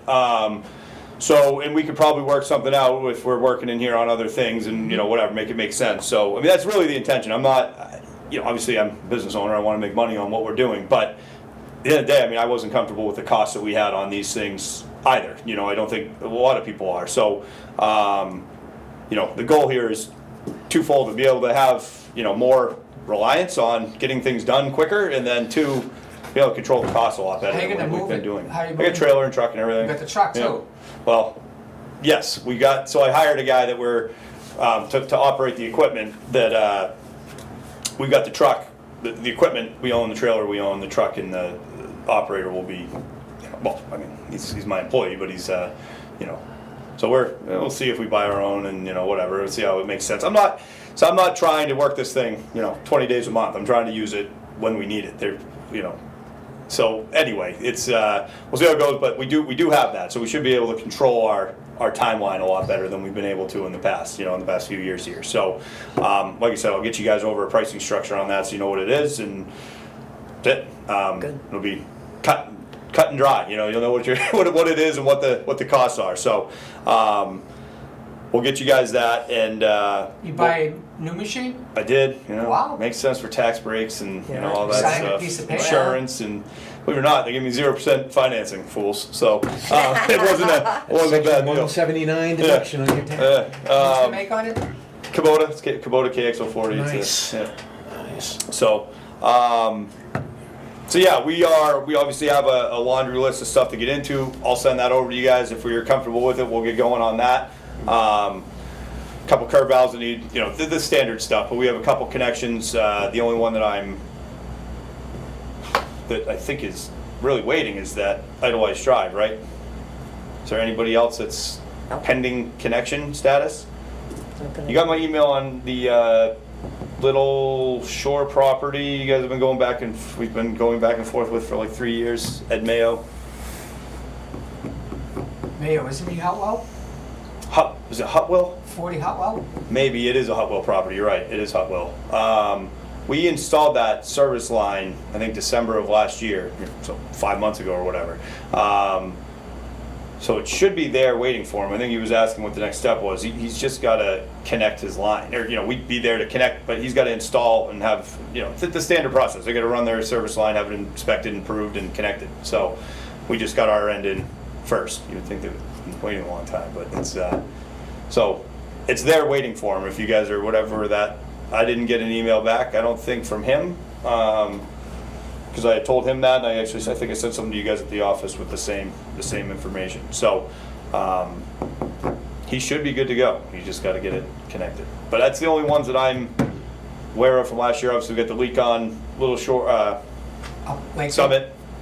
The Summit pressure zone that we're gonna get further into this year, and hopefully get that dug up and fixed. So let's talk about that for a second. I Yeah. don't know how much we don't have any schedule for Dawson to come back and finish that project, which is connecting the pipes on the Lakeview. So I actually don't know where that stands So at all. I'm not asking you to. Yeah. I don't, it's not clear to me where we are, whether we have given him too much payment. And we need to study that. And so the first thing is to find out whether he's coming back or not. I don't know if we have enough leverage to make him come back even. but that's I don't something know. between us and him. Yeah. I don't know when you're taking possession, when you're gonna be doing your first projects with your new equipment. It shows up this week, so. Okay. Sweet. I don't think we have an agreement with him to do the leak that's on the same road, Upper Lakefield. So we need to contact him and Yep. find out where he's at with us. And we may be getting back to you if we Need it want out to there. talk to you about that too. Yep. I do believe you guys have like paid for the whole project. That's my understanding, is that you like, whatever is left to be done, I think has already actually been paid for. I'm not, don't hold me to that. According to them, they said, we said we will still owe them $4,500. $4,500 is due for completion of the project. But we Okay. need to go I through guess our own documentation. I don't know then. So yeah, take a look into that, but obviously that's something we could do. Things So- like that you Yeah, can yeah, do. absolutely. I mean, I just don't know if I want to get tied up into a 4 or 5 day project, but that's a whole different ball of wax. But day jobs, absolutely. That's kind of the I'm intention. sure there's an order that you want to break. I want to be yourself able to into. do leaks and curb valves is Yes. really what my, intention was with it. Now, anything beyond that, we'll see. It's, time, I don't know if I've got the time to really tie up everybody for that long and but that's kind of, we'll see how it Well, we can blossoms. manage your schedule for. Yeah, you guys, go ahead. Let you know what you're doing I was gonna next. tell you guys, I know we've been batting around so I've been using this software called Jobber. I don't know if anyone's familiar with it. It's not really designed for what I'm about to tell you guys you should use it for, but I think it's about $1,200 a year. I can show you what it is. It's a scheduling software, but it's also, it tracks work numbers and everything. So you could go through and create a work number for every customer you have, right? Just start at one Idlewild Drive and work your way down, and that's job 1, 2, 3, 4, 5.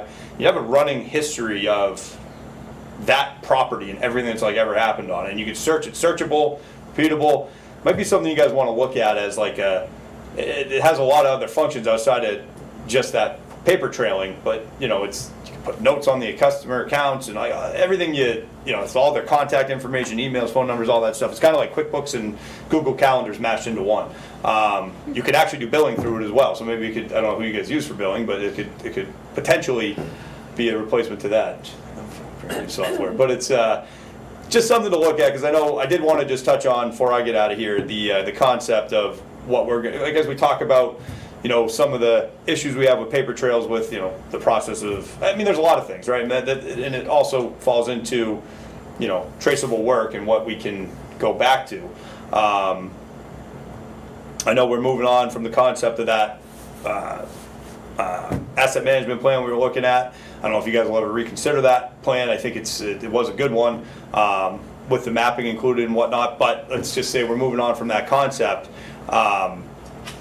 I just want to have a way of just better documenting and repeating tracking what's gone on and what's going on.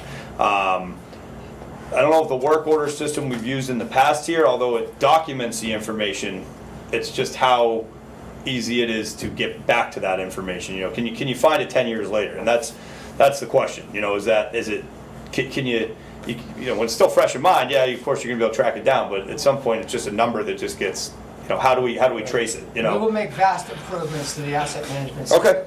All right. And it's not going to be following the path that was followed originally. Yep, that's fine. I just think it's, all I'm saying is it is a need. It's something to update mapping and to try to get a better handle on your assets, because you guys, a lot of you have been here a long time and understand it pretty well.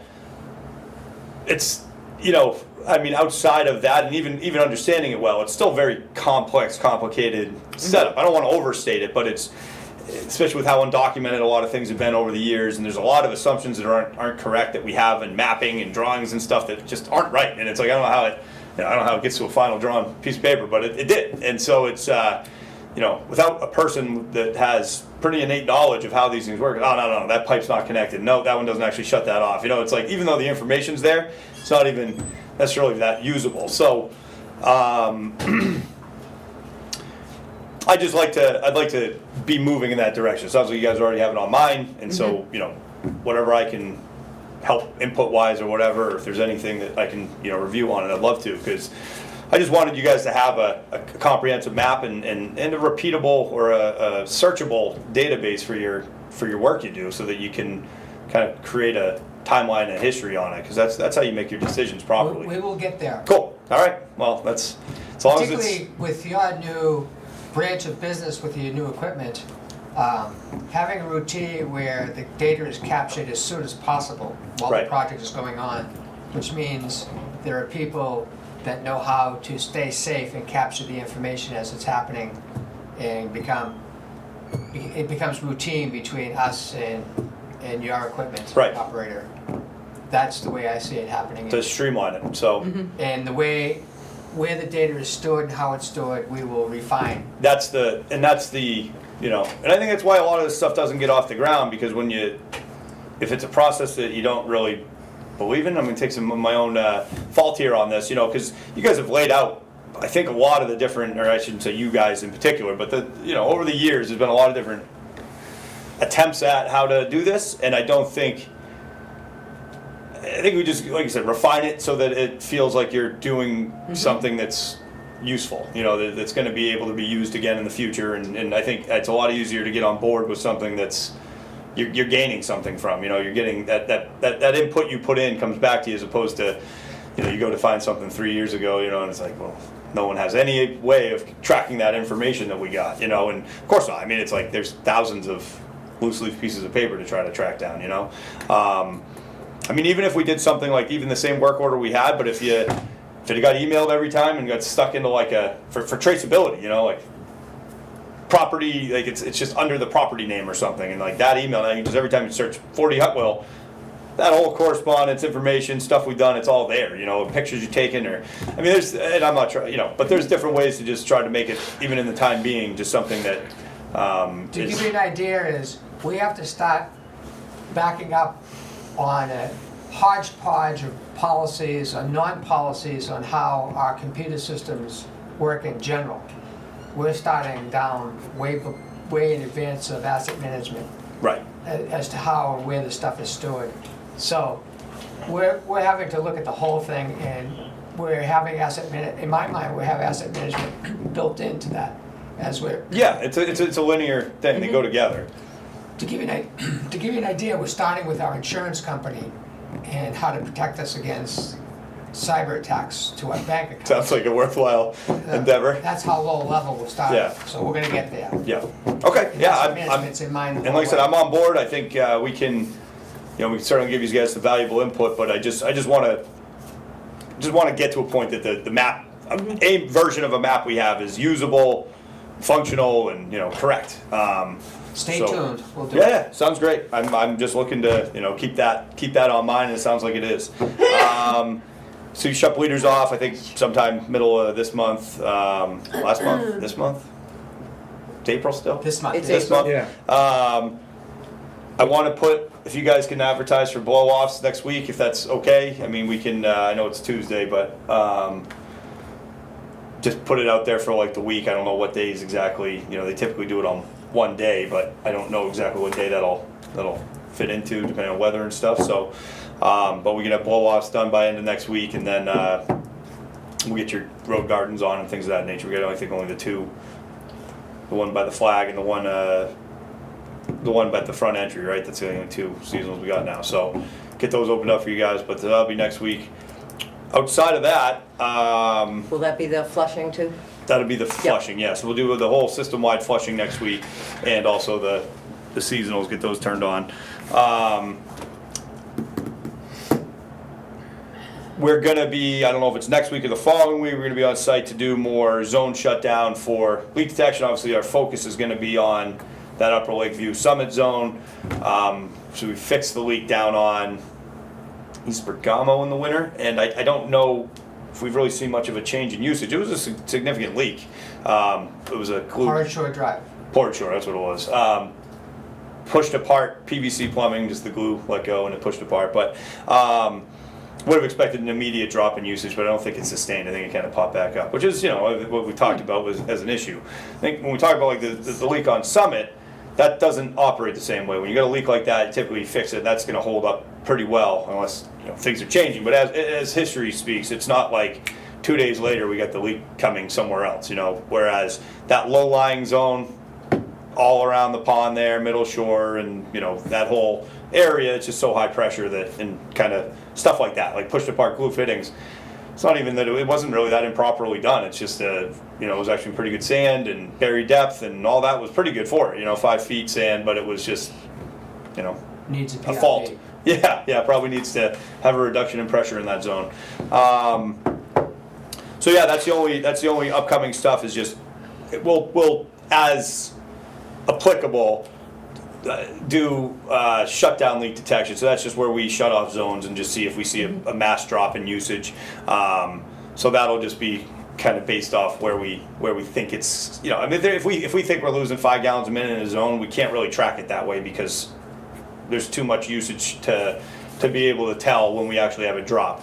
So we got to unfortunately wait on some of those to get larger. But if we have more than that, if you're losing more than 3 or 4 gallons a minute, then we can usually see it and also, you know, track it down with leak detection when that comes through listening. So we'll do that.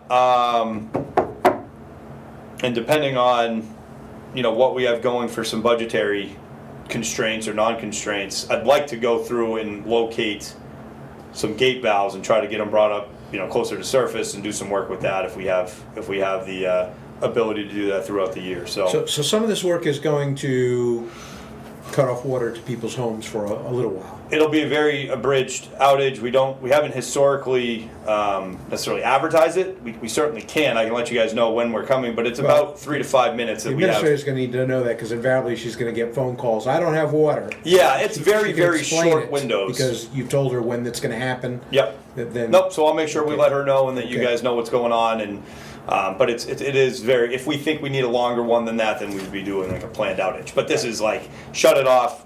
Immediate reads on meters, see if we're seeing a usage and a change in usage. Open it, verify it, do it 2 or 3 times, and then kind of with that zone we get. If we thought we were seeing something applicable, we'd put that zone on for you know, listening Okay. leak detection. Don't have But proper I will notification. make sure that she knows when we are planning to do it, and that so that way when the calls come in and you're not wrong, inevitably they will. She at least has some idea what the heck we're up to out there. Yeah, outside of that, we don't have a lot of other. I don't have no irons on the fire. So unless you guys got, I think we covered a lot. I think we did too. I would ask from the office just for the time being until we do come up with like a work order system or something along those lines. This is my fault. I don't spend as much time in the office as I should. But what would make it easier on me is if like a specific purpose of the email, like the heading of it or whatnot. Like so, if we're looking for turn-ons, to just put like. And the subject, you want a clue? Yeah, Okay. well, because I'm not great about reading the entire email all the time. I kind of see okay, this is going to be something I have to get back to. So if I know it's like requesting work or something for the time, because that's, you know, that honestly the biggest thing for the work orders to us was getting a very defined, we had the customer information, we had the lot location, we had, Yeah. you know, we We're had getting back- the immediacy we'll of the be work. getting back to it. You so. are we talking about going back to just Yeah. even for now that work Yeah. order? Okay, because Yeah, now that we like I have said, the I might not systems love working. the tracking of it, but for kind of job creation, it actually worked pretty good. It We gave can us. put a word Oh, like, yeah. we can put something in the subject that flags it. So what we were doing in the past, I think it just got labeled with the work order. So. I'm gonna get back to doing the work orders that Okay. are done for. So if she said, if just say, you know, in the subject line, work order, you know, 2-2024, boom, I've got it. You know, I know that's something that's requesting work. course. That's all I need. Yeah. Then Lisa schedules it, because she usually handles that stuff, but if it's even remotely convoluted, then it's gonna, you know, I don't mean that like, you guys, it's just, you know, it takes it out of kind of me needing to see it and being, okay, somebody's requesting a water turn on, I know who I can send on that or whatever, you know, so it just simplifies the process and Yeah. makes so I'm not gonna overlook it. That's it. I think if we do, whether it's at work orders or even just a subject line for the time being, then I think that'd be perfect for us. Okay. Okay. Thank you guys. Appreciate it. Thank you. Have a fun rest of the day. Best of luck with the equipment. Thank you. Appreciate it. Yeah, like I said, I'll get you guys over what we're looking at for, you know, price breakdown on it, so you can get questions or whatever. We can go from Have there. fun with the new toys. Thank you. I know. I can't wait. I do Pretty want you to excited. know that we had a meeting with Tom Ferrian yesterday. Who is it? Tom. Oh yes, yeah. And he's back online Good. with us, and we'll be working on Good. He's got the some grant cleanup. and stuff that he was working on. On so the yep. cyber and all that Yep. stuff. Yeah, Yep. no, it's Yep, just wanted to let you know. Seems more valuable now, right? Yeah. That's happened, but, all right, guys, thank you. Take care. Thank you. So at 10:40, we'll move on to administrator's report. Yeah, I don't have anything. Maybe here I'll bring up the delightful subject of porta potties.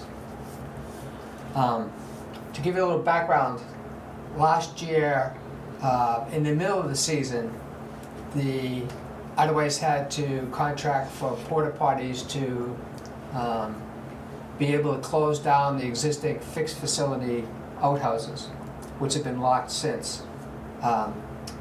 Last fall, the administrator looked to see who the town of Madison contracted, if I remember, and then contacted them and found that we could get a much better price by contracting with them at the beginning of the outdoor season, where they can plan and acquire equipment and so forth, rather than show up in the middle of the season like we did last year. So somewhere in the record, there is the name of the company and a quote, I believe. I don't know if a contract was actually signed or not for this year. But I'd like to find that and act on it before we're in the middle of the season again, trying to contract in haste. Yes. Can we just contact Madison, find out who they use? Would be Well, more direct method? it should be in our record who we talked to or even find the quote. Yeah, And I can help do that, This is last fall, you said? yes. Okay. And I know it was after August because Caitlin was the one that did the work, so that tells me the time frame of when this happened. So if that's okay with, we covered the graded quotes, and so we'll move on to old business tabled items at 10:42. And old items would be Dawson's schedule. We need to contact the Dawson company and find out what we can about when they would come back and start to do the project, finish the project finally on the Lakeview piping.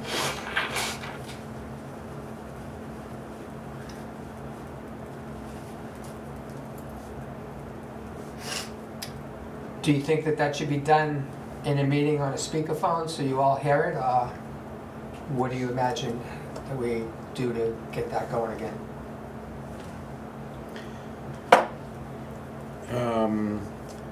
We can do it that way. Or if you want me to just reach out to them, although I'm not sure I know exactly what we're asking, other than there's something that's just the Upper Lakeview project. And we would like to get a report from them where that stands. We want to restart it. We want a date that they're coming to Restart date. redo it, complete the project. Okay. Well, if you want, I'll take that up to contact them. Very good. Good. Thank you.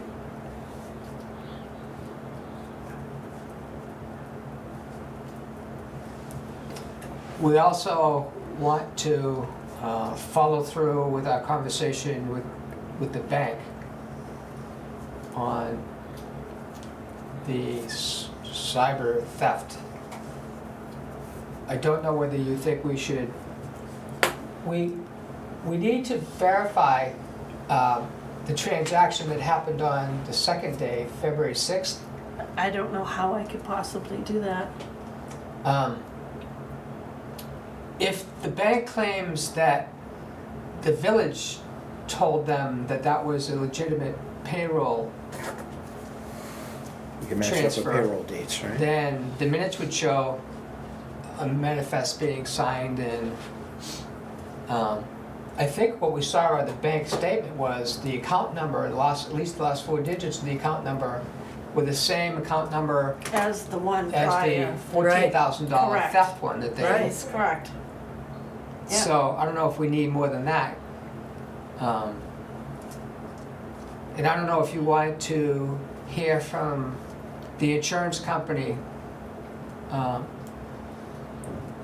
before we talk to the bank,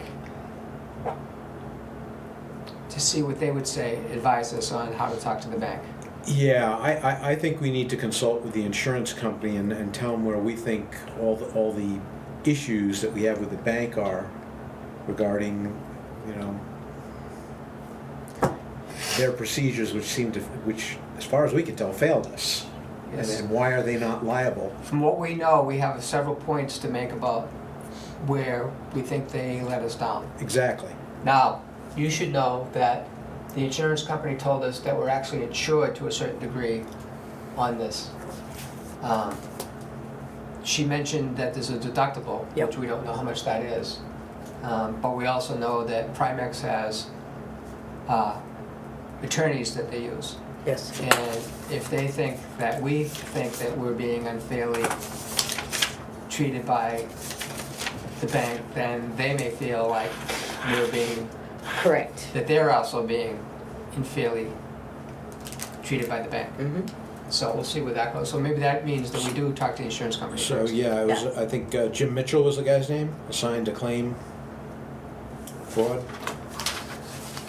Yeah, when we spoke to Sally yesterday. Yes. Yeah, Yep. Jim Mitchell is gonna be our point of contact, so yeah, so the sooner we could talk to him, you know, fill him in on what our position is, but we should have the timeline down too. As to when the monies were, you know, reported missing, and did that line up on a payroll date, and, you know. So we need to hear from him first. Mm-hmm. And another thing you should know is that we asked the insurance company 3 things. One was about the bank, and with that, we learned that we do have insurance coverage for that. And she recommended we talk to this claim agent, I believe. Mm-hmm. And we also talked about putting in a claim for missing equipment from the DPW. And I believe he handles that also. No, oh yeah, I think that would be, yeah. And there was a third thing we asked him about was, do they have any advice to give us on how to improve the security of our systems so that this doesn't happen again, as far as the cyber theft? And she mentioned, Corey Casey was his name, cyber expert. right, I don't know whether that's male or female, Corey. I don't either. Yeah. So a person named Corey specializes in this and is going to be advising us, sending us information about how to become more secure on the web. And they also mentioned getting the administrator set up as a user to the Primex, Yes. so he can access the portal and file claims.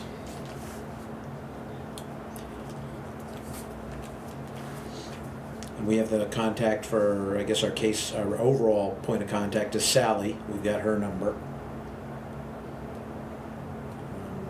Yeah, someone should be putting this all in. Yes, I will So- give you a draft of minutes Yeah. of yesterday's meeting with all this information. But just so that you hear it and the public can hear that this is what we're working on and this is who's helping us. So I was kind of impressed by the insurance company.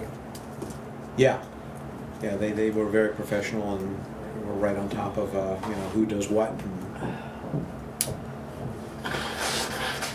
and suggestions as to how to go forward with this, what we'd like. Anything else under old business tabled items? So at 10:48, we'll move to signature items, and we already did the Chadwick Bay Ross. I have do you have checks over there? Yep. If you want to put this all back together, there's a clip right there too. Oops. Matheson equipment lease. This is a little story, huh? Is that the gas cylinders? Yes. Do we have something that we actually need to sign for Matheson? I don't have anything. Okay. I don't know. Thought I saw know the that- bill. Right. Somebody brought it up, I don't know. Yeah, well, if it's part of the manifest, she said something about paying it. because the bill that we had was an existing contract or an existing Lease lease agreement? yes. Right. So it needed to be paid. And Jeff thought that was for the tanks of acetylene, what was it? Was it? Oxygen and acetylene, so the stuff they use for welding. We may want to wait for him to be back next week to speak to it. I could tell you what I think I remember him telling me is the number of tanks. I guess if you use this company to provide you welding equipment, gases such as acetylene and oxygen, which you mix together to make the blowtorch work. The number of tanks that we actually have versus the number of tanks that they were charging us for was different. And I didn't know we paid for the lease of the tanks to have them at our site, and they refilled them at, I believe, at Coleman's. So I noticed that we were paying a monthly fee, and it seemed to me that we didn't do that much welding. I didn't know we were paying a fee for the tanks, whether we used them or not.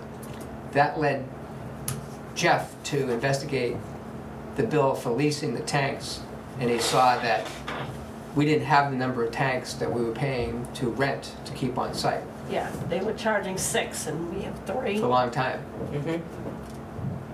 Could that? Don't go Rip there. that rearview mirror off, Yep. fix the problem, move Yeah, forward. yeah. No, unless it falls under the category of missing equipment. Rip that rearview mirror off. We can't tell the insurance company we want reimbursement for renting tanks, I Right. don't think. Right. I'm Could just it be on saying. the list of things to be investigated by investigators? Yeah, I am just saying that. We're crossing over into Yes. discussion. Dangerous. Either the company is incorrect in the amount of tanks that Yeah, they've given us, right. or something else. That's all I'm saying. Yep. Okay. Yep. But I know Jeff was gonna talk to them, and he was gonna talk about whether or not they do it. Would we be able to just rent the equipment for a couple hours while they're, or a day or two, while they're doing some welding? Because we don't use it all that often. And to be paying the money that we're paying for leasing these tanks. So I know that was one of the That things makes that sense. Jeff was kind of Just going back and forth and looking at, just so. rent us on an as-needed basis. Right, well, we'll need Jeff to come back and, Yeah, you know, yeah. and he'll have some more information for us on it, I think.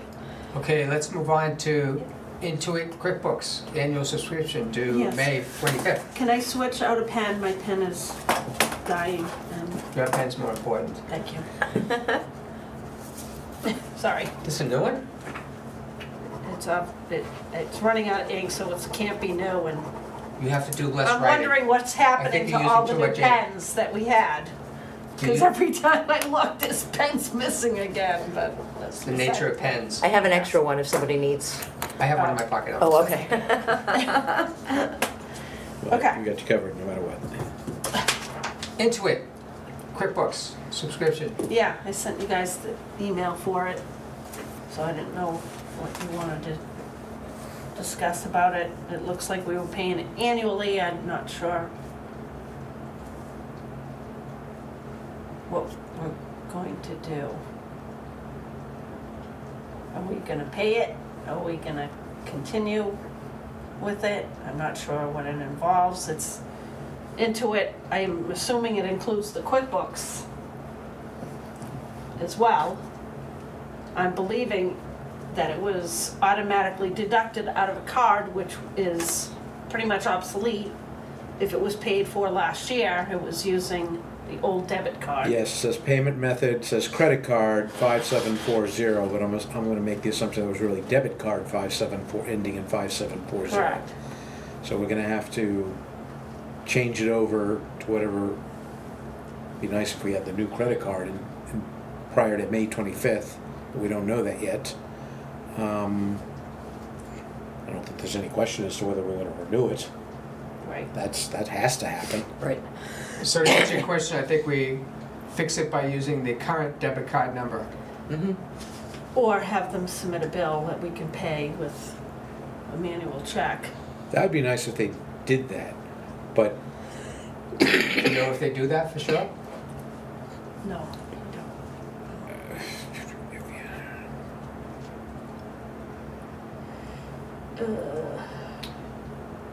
So I say we just pay it with the current card number. The debit, Yes. Okay. I don't want it to be something that fades off our That's- radar and we wake up and find out that we're in arrears again. I agree. We just need to, We don't have this other solution in hand right now. We shouldn't come back and address this again. We should just pay it. okay, so just switch over to the new card. okay.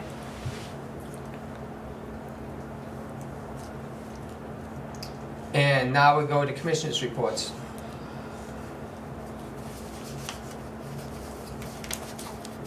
I think I covered everything that I needed to cover at other various points.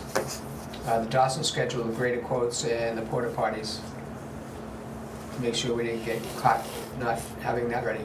I also sent an email to Doug saying that we were targeting May for putting the rafts in, but we also, Thought it was June. June? June. June, okay. Second Yeah, week of second. June. So, okay. So I probably confused him on that.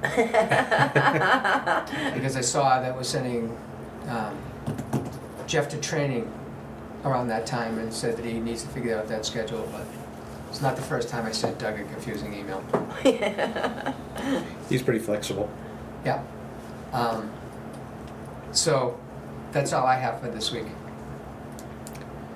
I'm just, I'm still holding, I think I need to hold off on contacting those vendors with regard to the Summit Cabana till we have a tan loan in place. And we've got a better disposition on the Bank of New Hampshire, which I guess we're gonna stick with, but as I understood it, we, probably need to have a working tan loan in place. Okay. I mean, I've told each of the contractors that the warrant article was approved, but I didn't give them any firm date as to when we would like them to start work based on their availability, other than I said when the weather's warmer. Now, I probably should tell you, and it should have been in my commissioner's report, that I contacted Northway Bank and asked them for leads on law firms that could write a tan note for less, evaluation letter for less than $2,500, which would make it easy for us to go to them.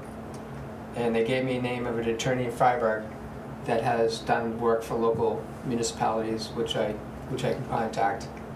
But we have to get off the dime and decide which bank we're going with based on whether we can get a cheaper,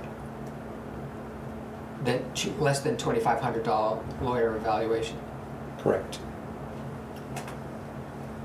And now that's gonna hang up the Cabana project until we get the tan nailed down, which Yeah. we're running out of time as this continues. Right. So- And I would think most contractors are trying to book up their schedule for the next couple of months. Well, then it happens when it happens. It's gonna happen, just, I know the door guy, he's very flexible. The electrician, Danny Brown, I'm not sure what his schedule is. Electricians Right. always seem to be in high demand, but he's a good guy, so. So I'll take action this week to see if I can get this legal opinion decided one way or another. Does that mean the loan would be coming from Northway? Right now, we have one quote from one law firm that would cost $2,500 Right. for the letter that we need to be able to do it with Northway. Right. Which the Oh. cost of the letter makes it look like you should go to a bank that will require us to pay a higher interest, right? Correct. And if we can get the cost of the letter down, now we can go to Northway. I gotcha. We need to Right. resolve that. Very good. Anything else on yours? No. Do you have anything, Nancy? Couple silly things. For upcoming schedule, we're gonna need to post Saturday, the 25th of May, Yep. for the Board of Commissioners to be in attendance at the EPOA Right. annual meeting. I was just looking at the bottom, at the list. And the other one I was questioning was, we have Tuesday, May 28th, which is the day after Memorial Day. I have seen that there were times where we would move that meeting from Tuesday to Wednesday following a holiday on Monday, so that Jennifer actually gets a chance to breathe and not come in after a day off and have to have a meeting at 8 o'clock, at 9 o'clock in the morning. So I didn't know if we wanted to potentially move that from that Monday to, I think that's a good from idea. that Tuesday to Wednesday. That's kind of standard.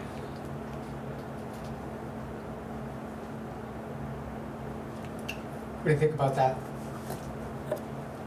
I can't really say. This is the first time it's happened for you. So that would require going upstairs and asking if we could have this meeting room on Wednesday morning. Mhm. 29th versus the 28th. So I'll make a motion that we ask the town administrators if we can change the May 28th meeting to May 29th at 9 o'clock. Wednesday, May 29th at 9 o'clock in this room. And if that works for you at Madison TV? Yeah. Bless you. Otherwise, if we can't get this meeting room, we probably won't have a meeting that week then. I don't think there are any meetings Wednesday mornings. I don't think, I've never seen a case where we couldn't do it. You guys are the only ones. Almost always. There's been a couple of times, but We're the only morning meeting here, right? Yeah, yeah. yeah, there was one with the town having the auditors in or something that we So we couldn't can have meet it, every but day here for 3 otherwise, hours? we're good. Yeah. You're up for that, huh, Woody? Yeah, sure. So let's I'm say, away that week anyway. let's formally ask for Wednesday, the 28th, 29th, Yep. at 9 AM. Good points, thank you. Anything else? No? So there's no correspondence, no public appearances, no public comments. We don't need a non-public session? We do not, because that was gonna be with Jeff and he's not gonna be here today, Yep. so. So, motion to adjourn at 11:03. I'll second that. All in favor? Aye. Thank you. Thank you.